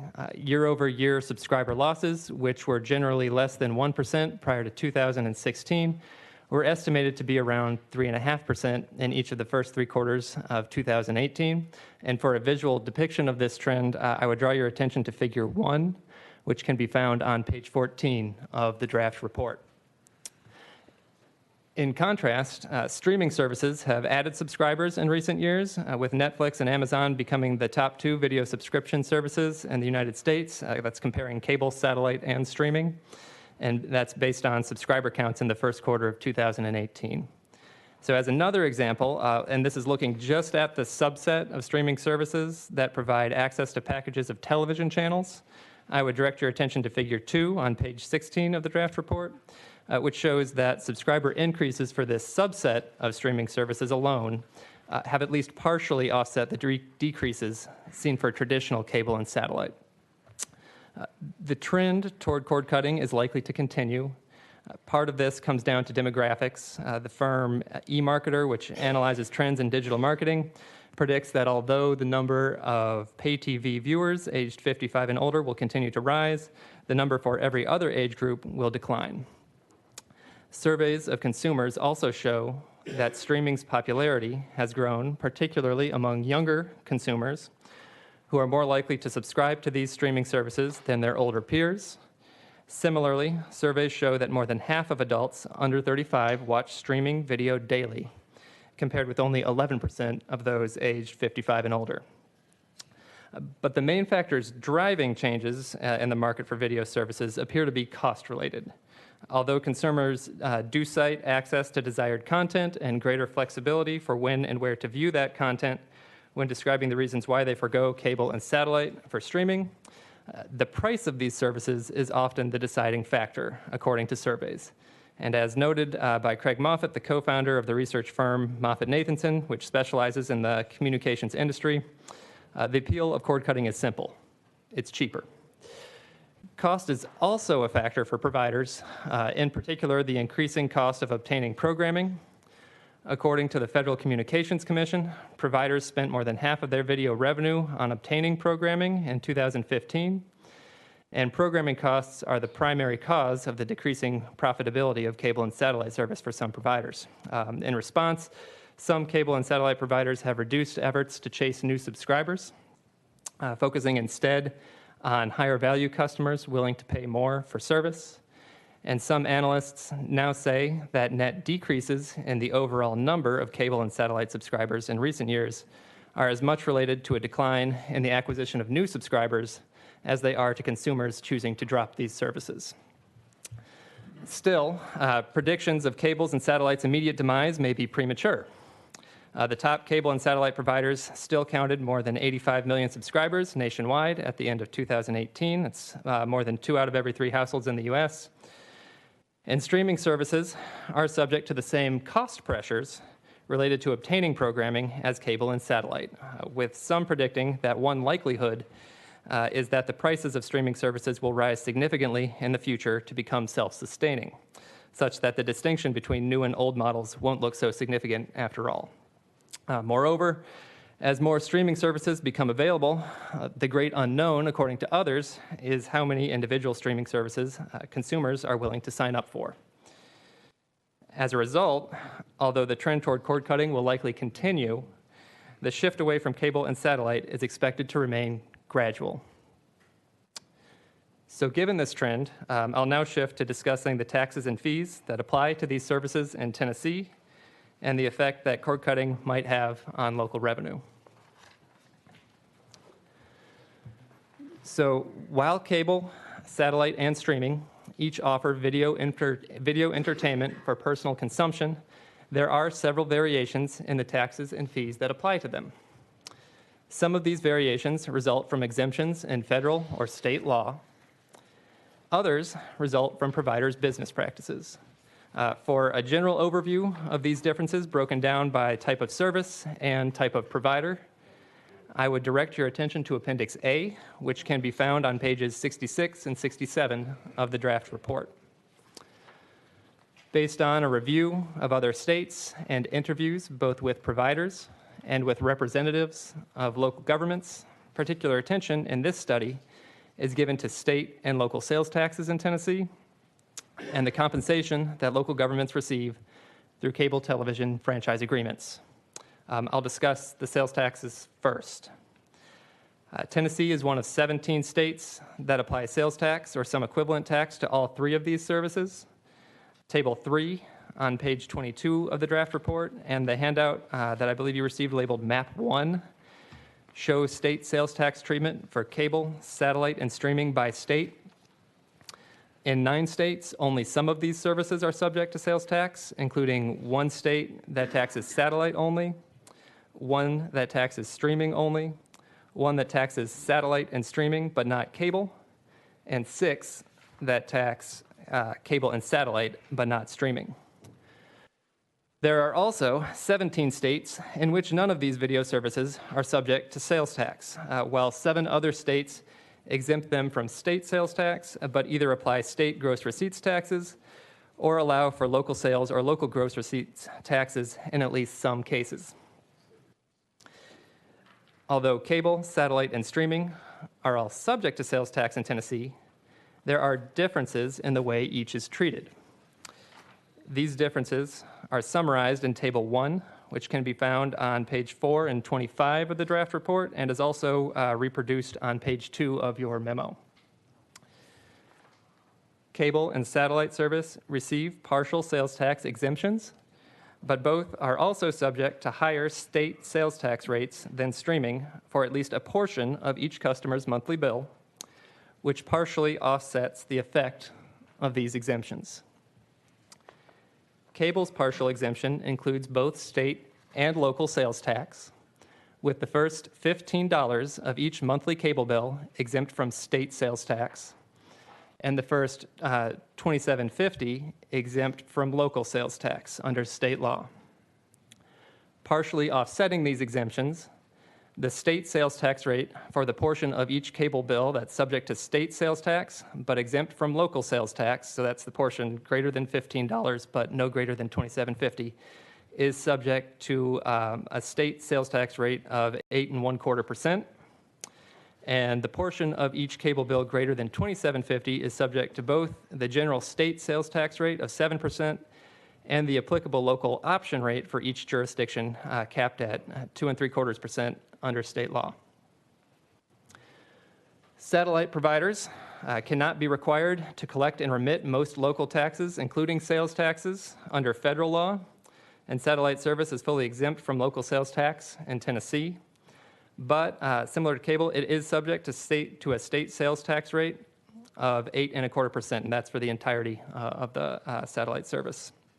In conversations with Department of Revenue staff, it was noted that when the 8.25% rates for satellite and cable were enacted, they were roughly equal to the combined state and local sales tax rates in effect at that time, which included a 6% state rate and an average local option rate statewide of approximately 2.25%. It's my understanding now that the average local option rate statewide is now 2.5%, thereabouts, and of course the state rate is now 7%. So streaming services are subject to the general state sales tax rate of 7%, and although they are subject to local sales tax, they are subject to a uniform local rate of 2.5% instead of the individual local option rates adopted by each jurisdiction. Revenue from the local tax on streaming services is not distributed based on the jurisdiction in which each customer lives. Rather, half of the revenue is distributed based on each county's share of revenue from the general local option sales tax, and the other half is distributed based on population under state law. Based on the various exemptions and rates that apply to these services, streaming is taxed at an effective state and local rate of 9.5%. Satellite is taxed at a single state rate of 8.25%, and cable is taxed at an effective state and local rate of approximately 8% based on its exemptions, the current 2.5% statewide average for local option rates, and the national average for monthly cable bills, which was approximately $107 in 2018. Total sales tax revenue from these services was approximately $188 million in fiscal year 2017-18, with $157 million in state sales tax and $31 million in local sales tax. For a breakdown of revenue by each service, please see Table 2, which can be found on pages 5 and 26 in the draft report. Bills that would have either eliminated cable's partial sales tax exemption and increased state sales tax rates on cable, or replaced cable's current state sales tax exemption with a lesser state sales tax exemption for both cable and satellite, failed in the 102nd and 108th General Assemblies, respectively.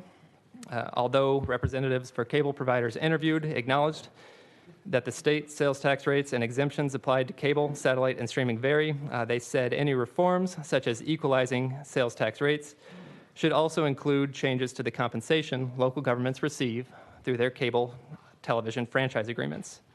So I'll pause for a second there to see if there's any clarifications that I can make regarding the sales tax, and then I'll move on to discuss cable franchises. Don't see any questions.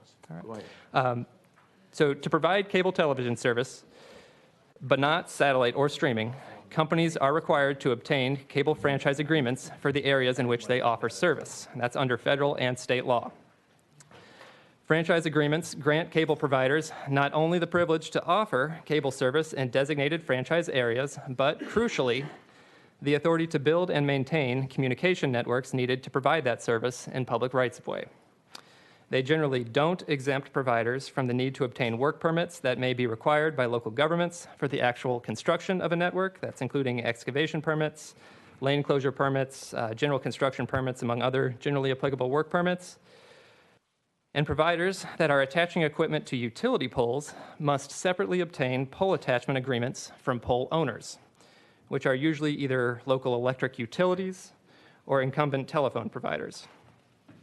The franchise agreements, however, serve as permission for continued use of public rights-of-way, while also setting out the rights and obligations of providers and local governments in relation to that use.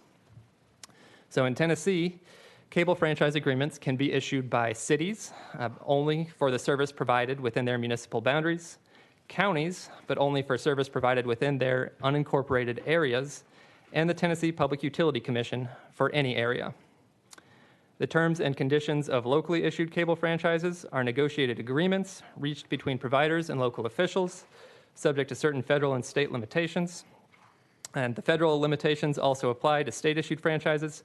However, unlike locally issued franchises in Tennessee, the terms and conditions of those franchises issued by the Public Utility Commission are generally set in state law. Local governments commonly receive compensation from cable providers through their franchise agreements, and state-issued franchises in Tennessee also include compensation for the local jurisdictions in which service will be provided. Examples of this compensation include cable franchise fees, which have been capped at 5% of providers' gross revenue from cable service under federal law since 1984. Both monetary and in-kind support for the production and distribution of public access programming, often referred to as public educational and governmental or PEG programming, and other in-kind compensation, such as providing fiber capacity or building dedicated networks for government uses, and providing free service or discounted service to public schools, courts, and other government buildings. Of the compensation local governments receive through these agreements, franchise fees in particular will be affected by changes in the market for cable services because they are based on a percentage of cable providers' gross revenue. So while subscriber losses have not necessarily resulted in video revenue losses nationwide in recent years, according to the FCC, because of annual rate increases, some communities in other states are already reporting franchise fee decreases that they attribute to cord cutting. And if the broader trend toward cord cutting persists, it is likely that franchise fee decreases will become more widespread to the extent that the decreasing number of cable subscribers eventually leads to a decrease in cable revenue in more communities. As shown in the second map you received, that should be the map labeled Map 2. Tennessee is one of 44 states where providers can be required to pay cable franchise fees as part of their franchise agreements. The other 6 states have eliminated these fees. In Tennessee, cable franchise fees for providers with state-issued franchises are set at 5% of gross revenue from cable service, that's the maximum allowed under federal law. And while those for providers with locally issued franchises are negotiated with local governments, but can be no more than the 5% federal cap. These fees are paid directly to the local governments in which providers offer cable service, regardless of whether the franchises are state-issued or locally issued. The state does not collect complete information on the amount of franchise fees collected annually in Tennessee, but based on staff estimates using local government audit data and information provided by local governments, cable franchise fees totaled approximately $53 million in fiscal year 2016-17. Franchise fees have continued to increase on a statewide basis in recent years, but the rate of increase appears to be slowing, and more cities and counties reported individual decreases in the last 2 years, and that's according to that audit data and a TACIR survey of local governments. The effect of losing these fees would vary by local government. While all counties and most cities reported franchise fees that accounted for less than 2% of their total revenue in fiscal year 2016-17, a few cities reported fees accounting for more than 5% of their revenue, with one as high as 10%. Even in communities where they make up no more than 1% of revenue, several local officials interviewed referred to franchise fees as a revenue source that is not insignificant, though one said that decreases could be budgeted for as long as they are gradual. Others noted that local governments are losing other revenue sources, specifically mentioning the phase-out of the hall tax. Although most local governments allocate cable franchise fee revenue to their general funds, several appear to be using it to fund services, including public K-12 education, that have maintenance of effort requirements. And as for the providers of the different types of video services, they disagree about whether increasing competition in the video industry warrants changes in the compensation local governments receive through cable television franchise agreements. For example, cable providers interviewed have said that franchise fees in particular place an additional tax burden on cable service that their direct competitors are not subject to. But representatives for Dish Network, a satellite provider which also provides streaming service through a subsidiary, disputed this characterization, saying that franchise fees are simply a cost of doing business for cable providers because they place infrastructure in public rights-of-way. Regardless of these competing characterizations, local governments have historically received at least some compensation from cable providers for using public rights-of-way. And as I noted earlier, whether cable providers in Tennessee are ultimately required to pay franchise fees equal to the maximum federally authorized rate of 5% varies based on whether they have state-issued or locally issued franchises, with those that seek locally issued franchises able to negotiate lower rates with local governments.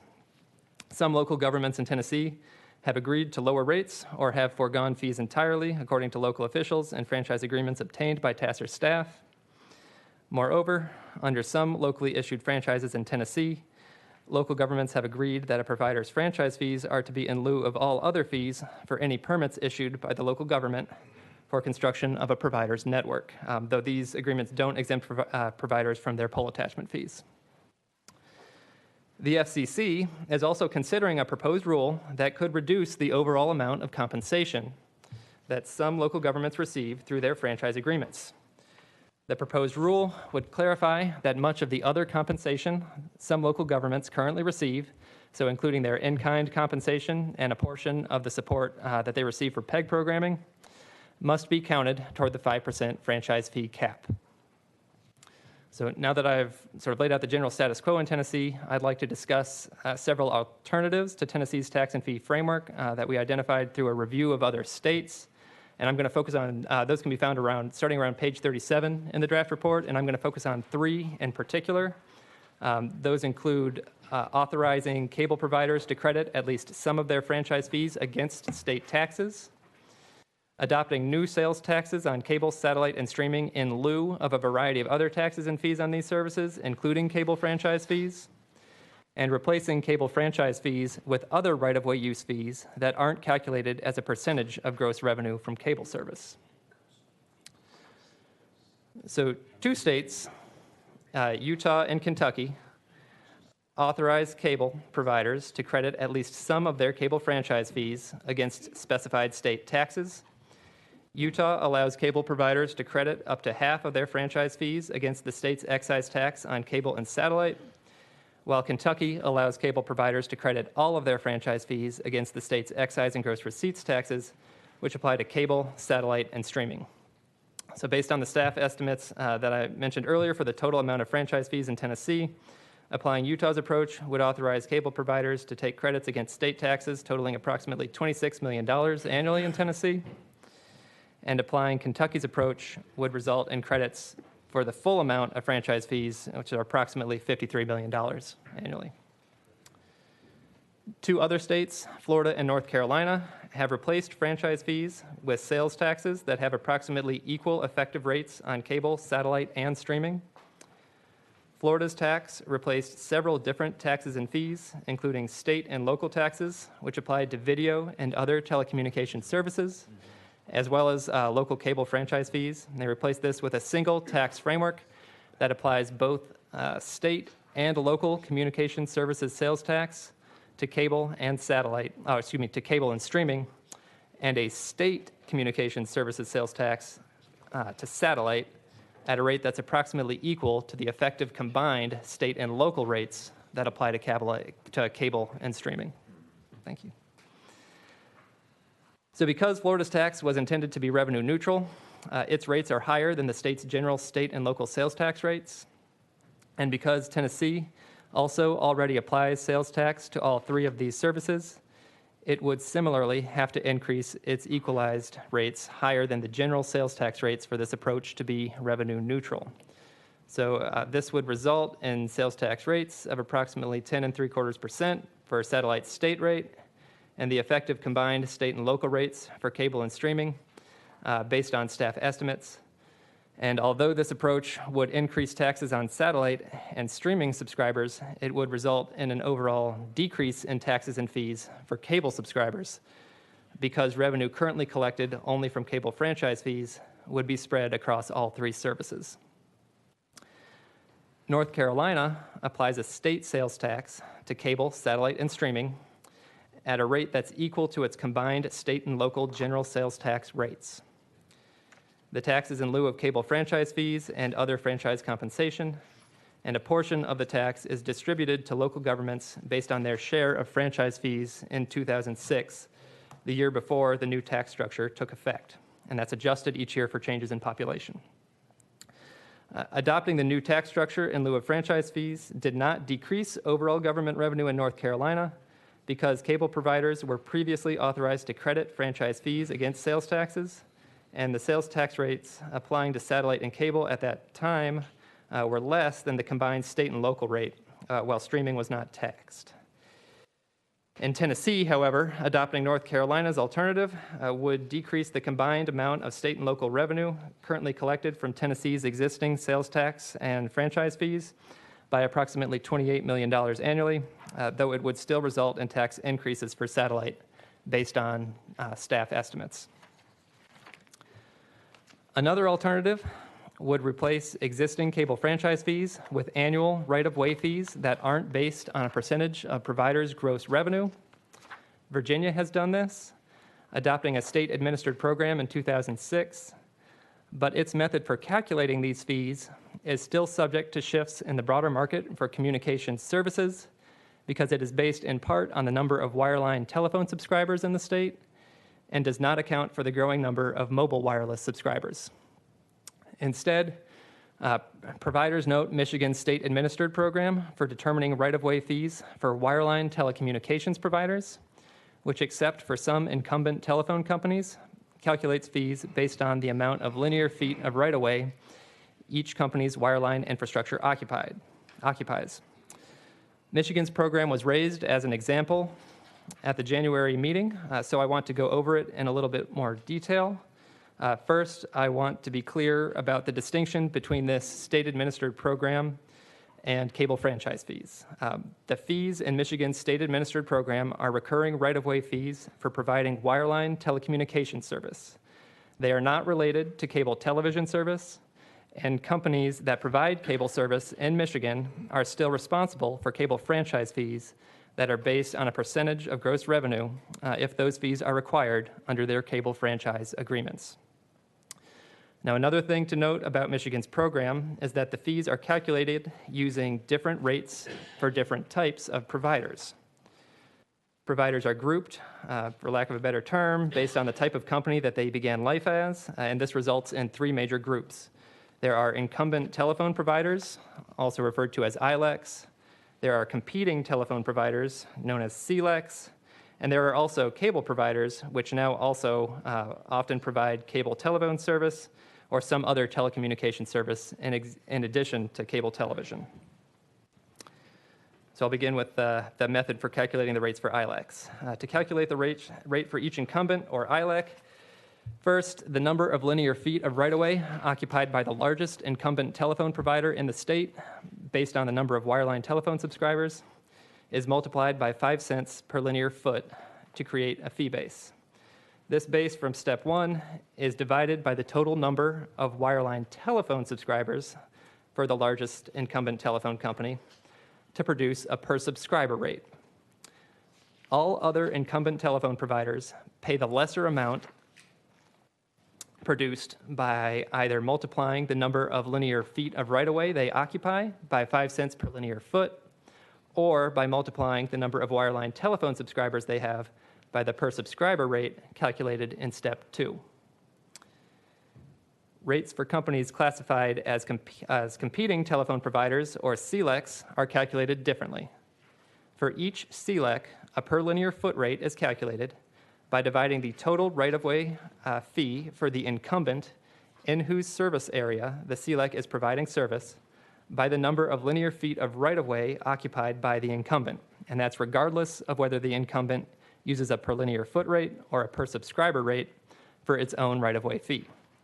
As a result, some companies classified as CLECs in Michigan pay 5 cents per linear foot, while others pay less than 2 cents per linear foot. And they may have different rates for each incumbent's service area in which they provide telephone service.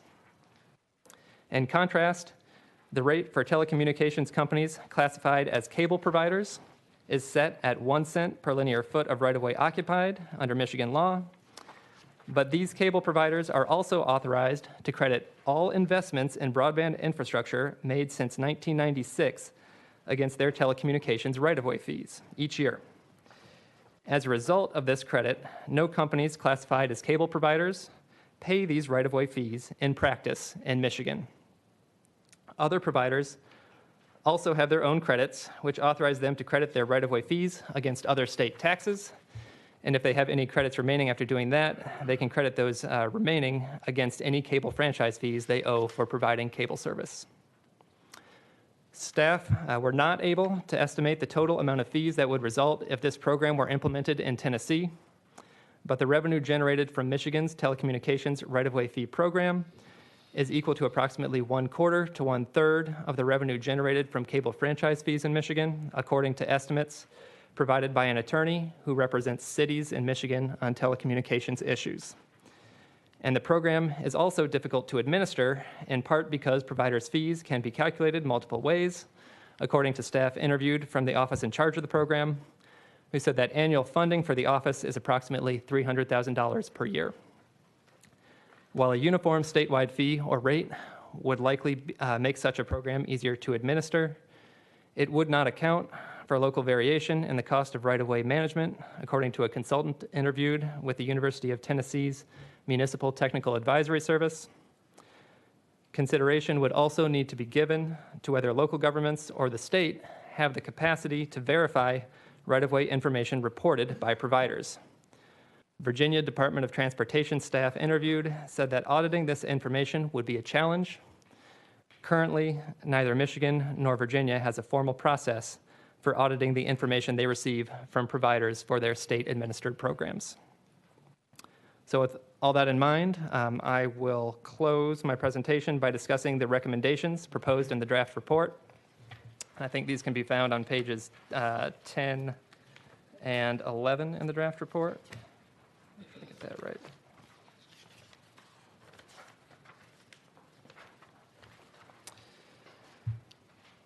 Because each of the alternatives identified to the current tax and fee structure in Tennessee would either impose costs on the state or its local governments, or increase taxes on the video services of cable's competitors that don't deploy infrastructure in public rights-of-way. Because franchise fees originated, at least in part, as a means to compensate local governments for cable providers' use of public rights-of-way.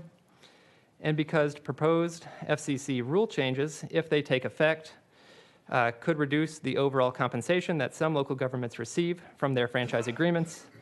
And because the state and local sales tax rates that currently apply to cable, satellite, and streaming in Tennessee are already similar to each other, the draft report does not recommend any immediate changes to Tennessee's cable franchising laws or its tax and fee structure. However, because it is likely that revenue from cable franchise fees will decrease, albeit gradually, in the future if industry trends continue, the draft report does recommend that local governments should consider no longer using this revenue to fund government services that have maintenance of effort requirements. Now, although the draft report recommends no immediate changes to the state's cable franchising laws or its tax and fee structure, numerous concerns raised by commission members, providers, local officials, and others interviewed warrant further study, in part because no state appears to have a comprehensive, ready-made solution to them. Issues identified include whether adopting stronger build-out requirements for state-issued cable franchises would improve access to broadband in unserved areas, whether local permitting processes and fees hinder deployment of broadband networks, whether processes for obtaining poll attachments and the terms and conditions of poll attachment agreements similarly hinder deployment, whether alleged instances of providers deploying infrastructure in public rights-of-way and attaching infrastructure to utility poles without first obtaining required permits or pole attachment agreements are representative of widespread practices or localized incidents, whether a more efficient process for resolving disputes among providers, local governments, and utility pole owners is warranted, and whether any modifications to the state's grant program for expanding broadband access are necessary. Each of the issues identified are described in the draft report, which proposes that the Commission evaluate these issues in the update to its 2017 broadband report, which is required by the Tennessee Broadband Accessibility Act, Public Chapter 228, Acts of 2017, and which is due in January of 2021. Staff plan to present a final version of the cord-cutting and local government revenue report at the next Commission meeting. And I thank you for your time, and I'm happy to answer any additional questions you may have. Thank you, Dr. Arnold. Questions? Mayor McDonald. Thank you, Mr. Chairman. As I've stated before, local government, I can remember when we had the AT&T bill, how hard it was to get through the hallways to try to meet with our representatives because there were so many lobbying firms that had been hired by AT&T, some of whom are represented here today. We lost that one as local governments. We lost it to that effort. But my concerns remain the same. First of all, we want our citizens to have internet connections. It's imperative. Learning is lifelong. It is not stagnant. You shouldn't finish learning when you get a degree, whether you finish high school or what kind of school you finish. You should be ongoing, and the internet provides that. So it should be available, access available to all of our citizens. That's what we want. That being said, in so many of these examples where the state takes over, the locals lose out, as we did with the AT&T bill. We lose the accountability of what's going to go into our rights-of-way and knowing where things are so that if we need to do something in our rights-of-way, we know who the heck's there and where the heck they put their stuff. So I continue to beat my chest on this issue because government is best served closest to the people. The state has some huge responsibilities, but I believe sometimes legislators are convinced to do things because it's easier for an industry, at least they present it that way, and the facts of what's needed at a local level are diminished in that debate. And I would just renew those thoughts, please, in this report, and thank you for your work. Thank you. Thank you, Mayor. Other questions, comments? Anyone? All right. Thank you, Dr. Owen. Thank you. Next on our agenda, under tab 10, House Bill 2265, Senate Bill 2146, the Consolidation of Municipal Elections, a draft report. Good morning. Thank you, Mr. Chairman, members of the Commission. My name's Jennifer Berry. I'm presenting the draft report addressing the consolidation of municipal elections for your review and comment behind tab 10. We will present the final report at the September meeting. The draft report was prepared in response to House Bill 2265 by Representative Cameron Sexton and its companion bill, Senate Bill 2146 by Senator Gardenhire, which were introduced in 2018 because of concerns about low voter participation and the cost of municipal elections. As amended, the legislation would have required cities with private act charters to change their election dates to coincide with either the regular August or November election by 2022. A copy of the bill is included as Appendix A on page 43. The House Local Government Subcommittee voted to send the study to the Commission, while the Senate State and Local Government Committee deferred it to summer study. The chair of that committee later said that the committee's intent was for the Commission to conduct the study. This morning, I'll give you a brief overview of Tennessee's election system, election timing, the issues related to consolidating municipal elections, and our recommendation. States are given authority by the Elections Clause of the U.S. Constitution to enact laws affecting how state and local elections are conducted. States conduct these elections according to their own constitutions and laws, and the timing of federal, primary, state, and local elections is decided by state and local governments. Congress has authority to enact laws affecting federal elections, including establishing the dates that members of Congress and the president and vice president are elected. In Tennessee, dates for federal primary elections, all state and county government elections, and judicial elections are set by the Tennessee Constitution or by state statute.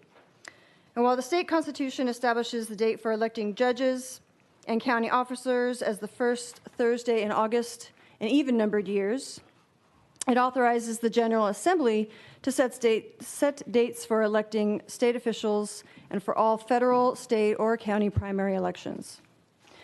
Regular elections are defined in statute as the first Thursday in August of every even-numbered year and the first Tuesday after the first Monday in November of every even-numbered year. And Figure 2 on page 13 shows the basic structure of Tennessee's election system. Figure 1 on page 3 and repeated on page 15 shows the schedule of county, state, and federal elections, which are the countywide elections in Tennessee. Unlike these elections, municipal election dates in Tennessee are not uniform, and the processes and restrictions for changing them depend on the city's type of charter. In Tennessee, there are 6 different types of city charters. There are 3 general law charters. Those are the mayor aldermanic, city manager commission, and modified city manager council charters, private act charters, home rule charters, and metropolitan government charters. The law that affects how cities change their election dates was last modified in 2010 by Public Chapter 1008. A copy of this law is included as Appendix C on page 49. It authorizes cities with private act charters and cities with any of the 3 types of general law charters to change the dates of their elections by ordinance to either August or November election in even-numbered years. On pages 5 and 6, the report explains how this law affects cities' processes for changing a municipal election date depending on their charter types. And the information is also summarized in Table 1, which is on page 6 and repeated on page 17. The legislative body of the municipality changing its election date by ordinance is allowed to change back to the original date, but it may only do this once. When an election date is changed, municipalities are required to extend the terms of elected officials by up to 2 years beyond their original expiration date to align with the new election dates, because shortening terms is prohibited by the Tennessee Constitution. The legislation that we were asked to study would have amended the law, making consolidation mandatory for private act cities. Table 2 on page 18 shows the timing of city elections by charter type, and Appendix D on page 53 shows all 345 cities, their charter type, and when they hold their election. The trend in Tennessee is towards consolidating municipal elections with the regular August or November elections, which along with the county primary elections and presidential primary elections are considered countywide elections. Since 2010, at least 20 cities have moved their dates by ordinance to one of the 2 optional dates, and a few more are considering it. As of March 2019, 280 of Tennessee's 345 cities, 81%, have set their municipal elections to coincide with either the regular August or November election. And the map, Table 3 on page 20 is a list of the 65 cities with elections that do not coincide with the regular August or November elections. And the map on page 22 shows where they're located across the state. Figure 4 on page 24 is a timeline showing when each of the 65 elections 65 cities hold their election. 4 of the 65 cities hold their elections at the same time as the presidential primary or county primary elections, and the remaining 61 hold their elections separate from any countywide election. Cities choose to consolidate with countywide elections mainly to save money and improve voter participation. In Tennessee, cities reimburse counties for the cost of pure or standalone municipal elections, the elections that don't coincide with the countywide election. The cost of these elections varies widely depending on the size of the city and the type of election, ranging from about $1,000 to hundreds of thousands of dollars. Ms. Barry, may I interrupt you just a moment? I'm sorry. Let me make sure I understood that correctly. Did you say the state of Tennessee sends to the cities 100% of the cost of election if held in off years? Surely I misunderstood that. Cities that hold their elections at a time other than a countywide election time pay for their own elections. Okay, all right. I got it just backward. Thank you, Mayor.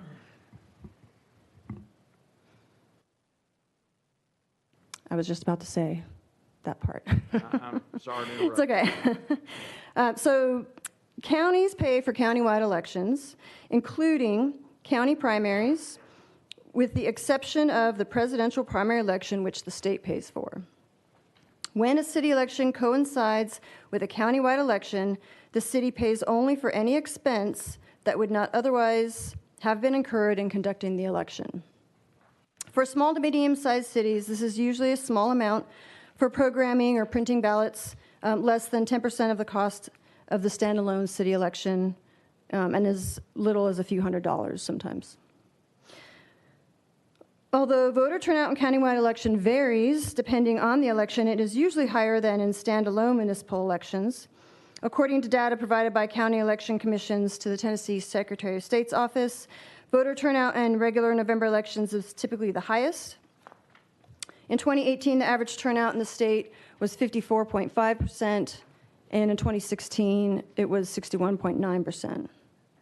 Average turnout in regular August and presidential primary elections is usually lower than in November, and although the Secretary of State's office does not regularly collect voter turnout for county primary elections, in interviews, local government representatives said turnout in those elections is typically low. By comparison, turnout in 56 local standalone elections in the years 2015, 2016, 2017, and 2018 ranged from 1.2% to 46%. 31 of those 56 had turnout less than 15%. Appendix F on page 63 shows voter turnout in these standalone city elections versus the countywide elections, and Appendix G on page 65 shows countywide turnout in the 2016 and 2018 elections in Tennessee. Although other states are also slowly moving towards consolidating elections, many continue to give cities varying degrees of flexibility for election dates. One comprehensive study of election timing in 2014 found that the timing of municipal elections varies widely in the United States. The summary of state and local election timing in the U.S. from this study is Appendix B on page 45. 5 states hold all municipal elections on the same day as the even year November general election. 21 states have a statewide municipal election date other than the general election in November. And in the other 23 states, including Tennessee, the timing of municipal elections varies. There are many exceptions to the provisions specific to certain cities in each of these 23 states, and each year states introduce legislation and enact laws that further modify or restrict when elections are held. Although most Tennessee cities have moved their election dates to coincide with the regular August or November election, during interviews and testimony to the Commission in May 2018, local government representatives expressed concerns about mandating that city elections be combined with county, state, and federal elections. With different types of issues and races in the same election, including different levels of government and partisan and nonpartisan races, ballots could become long, complicated, and confusing, especially in more highly populated areas of the state that have precincts with overlapping voting districts and multiple ballot styles. Local issues that are important for communities and are debated during standalone elections would not receive the same attention during state or national elections when the focus is on broader issues. Additionally, campaigning and fundraising could be more challenging for local candidates than for the state or federal candidates running in the same election. And the literature also reflects that these are issues discussed by local elections officials across the U.S. and are reasons why many oppose consolidating elections. Members of municipal legislative bodies base their decisions about when to hold their elections on their city's unique history, circumstances, and needs. On page 29, we include examples from the cities of Dixon and Chattanooga that illustrate cities' unique history, circumstances, and needs. Although aligning municipal elections with countywide elections usually improves turnout and saves cities money, local government representatives are concerned about mandating that city elections coincide with county, state, and federal elections. Because local officials understand the unique needs and issues of their communities and when elections work best for them, our recommendation is that the Tennessee legislature continue to authorize, rather than require, municipalities with private act or general law charters to change their election date by ordinance to either the August or November general elections in even-numbered years. The legislature could consider adding one additional even-year election date, the presidential primary election in March, as an option for municipalities to move their election date. Although the presidential primary is held every 4 years, not every 2 years, including it as an option for municipal elections in Tennessee might encourage city leaders to move their election dates to coincide with another countywide election. Adding this option could help balance the potential cost savings and increase voter turnout resulting from election consolidation with municipal government's authority and flexibility to decide what works best for their communities. So thank you for listening this morning. I will present the final report at the September meeting, and I look forward to your questions and feedback. Thank you, Jennifer. Mayor McDonald? I would just want to echo what's found on page 34 in regards to the concern of the locals on election fatigue. I would also point out on page 53, when you look at these dates, the one caveat is that all of the judges, whether they're local, county, or state, all of the judges have to be held, their elections have to be held in August. Not at the date that the municipalities have chosen. I found that out the hard way. The state came and told me I had to change it to go to August, which incurs more expense for us. So I just would say that, you know, we do go with presidential and the governor's races for different things with the exception of the judges, but I do understand my colleagues' concerns in these other smaller communities and larger communities that the longer the ballot is, the less likely people are to even get to them. And so by having it separated out, even though you have a lower voter turnout, you may in fact get a higher number of votes in those elections. So I would ask you in your report, Jennifer, if you could kind of look at that to see whether that perception is in fact reality for those who are, and I'm not sure how you get this information, so I'm giving you a task I don't know how to accomplish myself, but you're smarter than me. The thing is, if they are holding their elections on these off dates for the purpose of avoiding voter fatigue, are they in fact getting more voters to vote in the municipal election? And to me, if I were a legislator, that would make a difference to me in this debate over whether you mandate it or not, are you really getting more voters interested by getting off the big ballot? Thank you, Mr. Chairman. Thank you. Other questions or comments? Mr. Chairman. Yes, ma'am. Mayor Sanders. I appreciate what Mayor McDonald has said, and I think you've made some valuable statements there. I would still like to have the wording, I appreciate the wording from the staff's recommendation that we could authorize, the legislature could authorize, but leave it up to a local. It looks as though most locals are making that decision, and probably because, as you mentioned, looking at the bottom line, that will be a progression. So, thank you. Other questions, Ms. Berry? It's a great report. Thank you. Excellent. Thank you. Any other questions for her? All right. Thank you. Is there any other business to come before us today? Anyone have any questions or comments? Let's get our calendars out and look at the next meeting, please. We have 2 dates picked. Dr. Lippert, do you want to go over this with us? So we have, excuse me, for the next meeting, we have 2 dates, September 11 and 12, or September 18, 19 are thrown out as the preliminary dates. Mayor Waters had to leave a few moments ago, but he did say he had a preference for the September 11, 12 date if there was no other. Are we good with September 11, 12? 9/11 services in there. Yeah, I was just wondering, will there be 9/11 services in your communities? It may divide your time. Okay. That's a Wednesday. The 11th is Wednesday. The 18th or 19th? A week later. And of course, we always. Okay. And we, of course, these are, we by default set them on a Wednesday, Thursday, but we can also do Thursday, Friday, or any other combination. So we, for example, we could do 12, 13 on that first week, keeping in mind, like the Vice Chairman said, 9/11 services and things. The week of the 11th, 12th, better. I can't leave it all the following week. 12, 13. Okay. Can we do, I'm sorry, Sandra? We've got 2 that can't meet that week at all. Could we move it to the 12th and 13th, avoid the 11th? Would that help?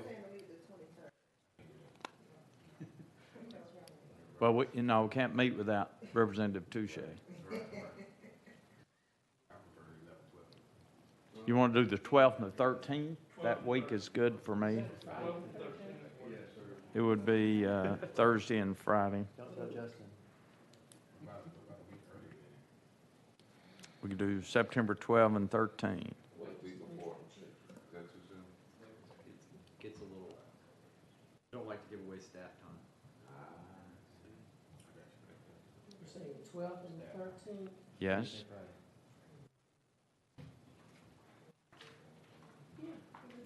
I'm good with that. We can hold off on the fall meeting. Okay.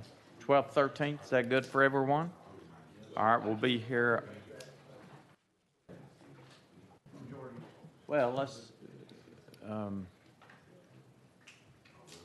what date would be better for you?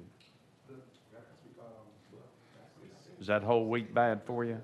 Yeah, I'll be at a conference that entire week. Oh, okay, okay. You all can't be here on the 12th? Okay. All right, so we got 3 missing on the 12th and the 13th. Mayor? 4, 5? Okay, let's look at another week then. We're headed downhill quick. What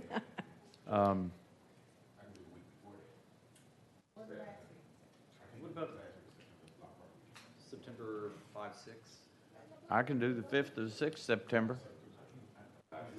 5 and 6 September? 5, 6. Everybody okay on 5 and 6? All right. Oop. He's ordering lunch. He's calling Uber Eats and nice. 5 and 6. Now, when Uber Eats shows up on the 5th of September wanting to be tipped, you're going to know you hit the wrong button. What time do we get out on Friday? Early, don't we?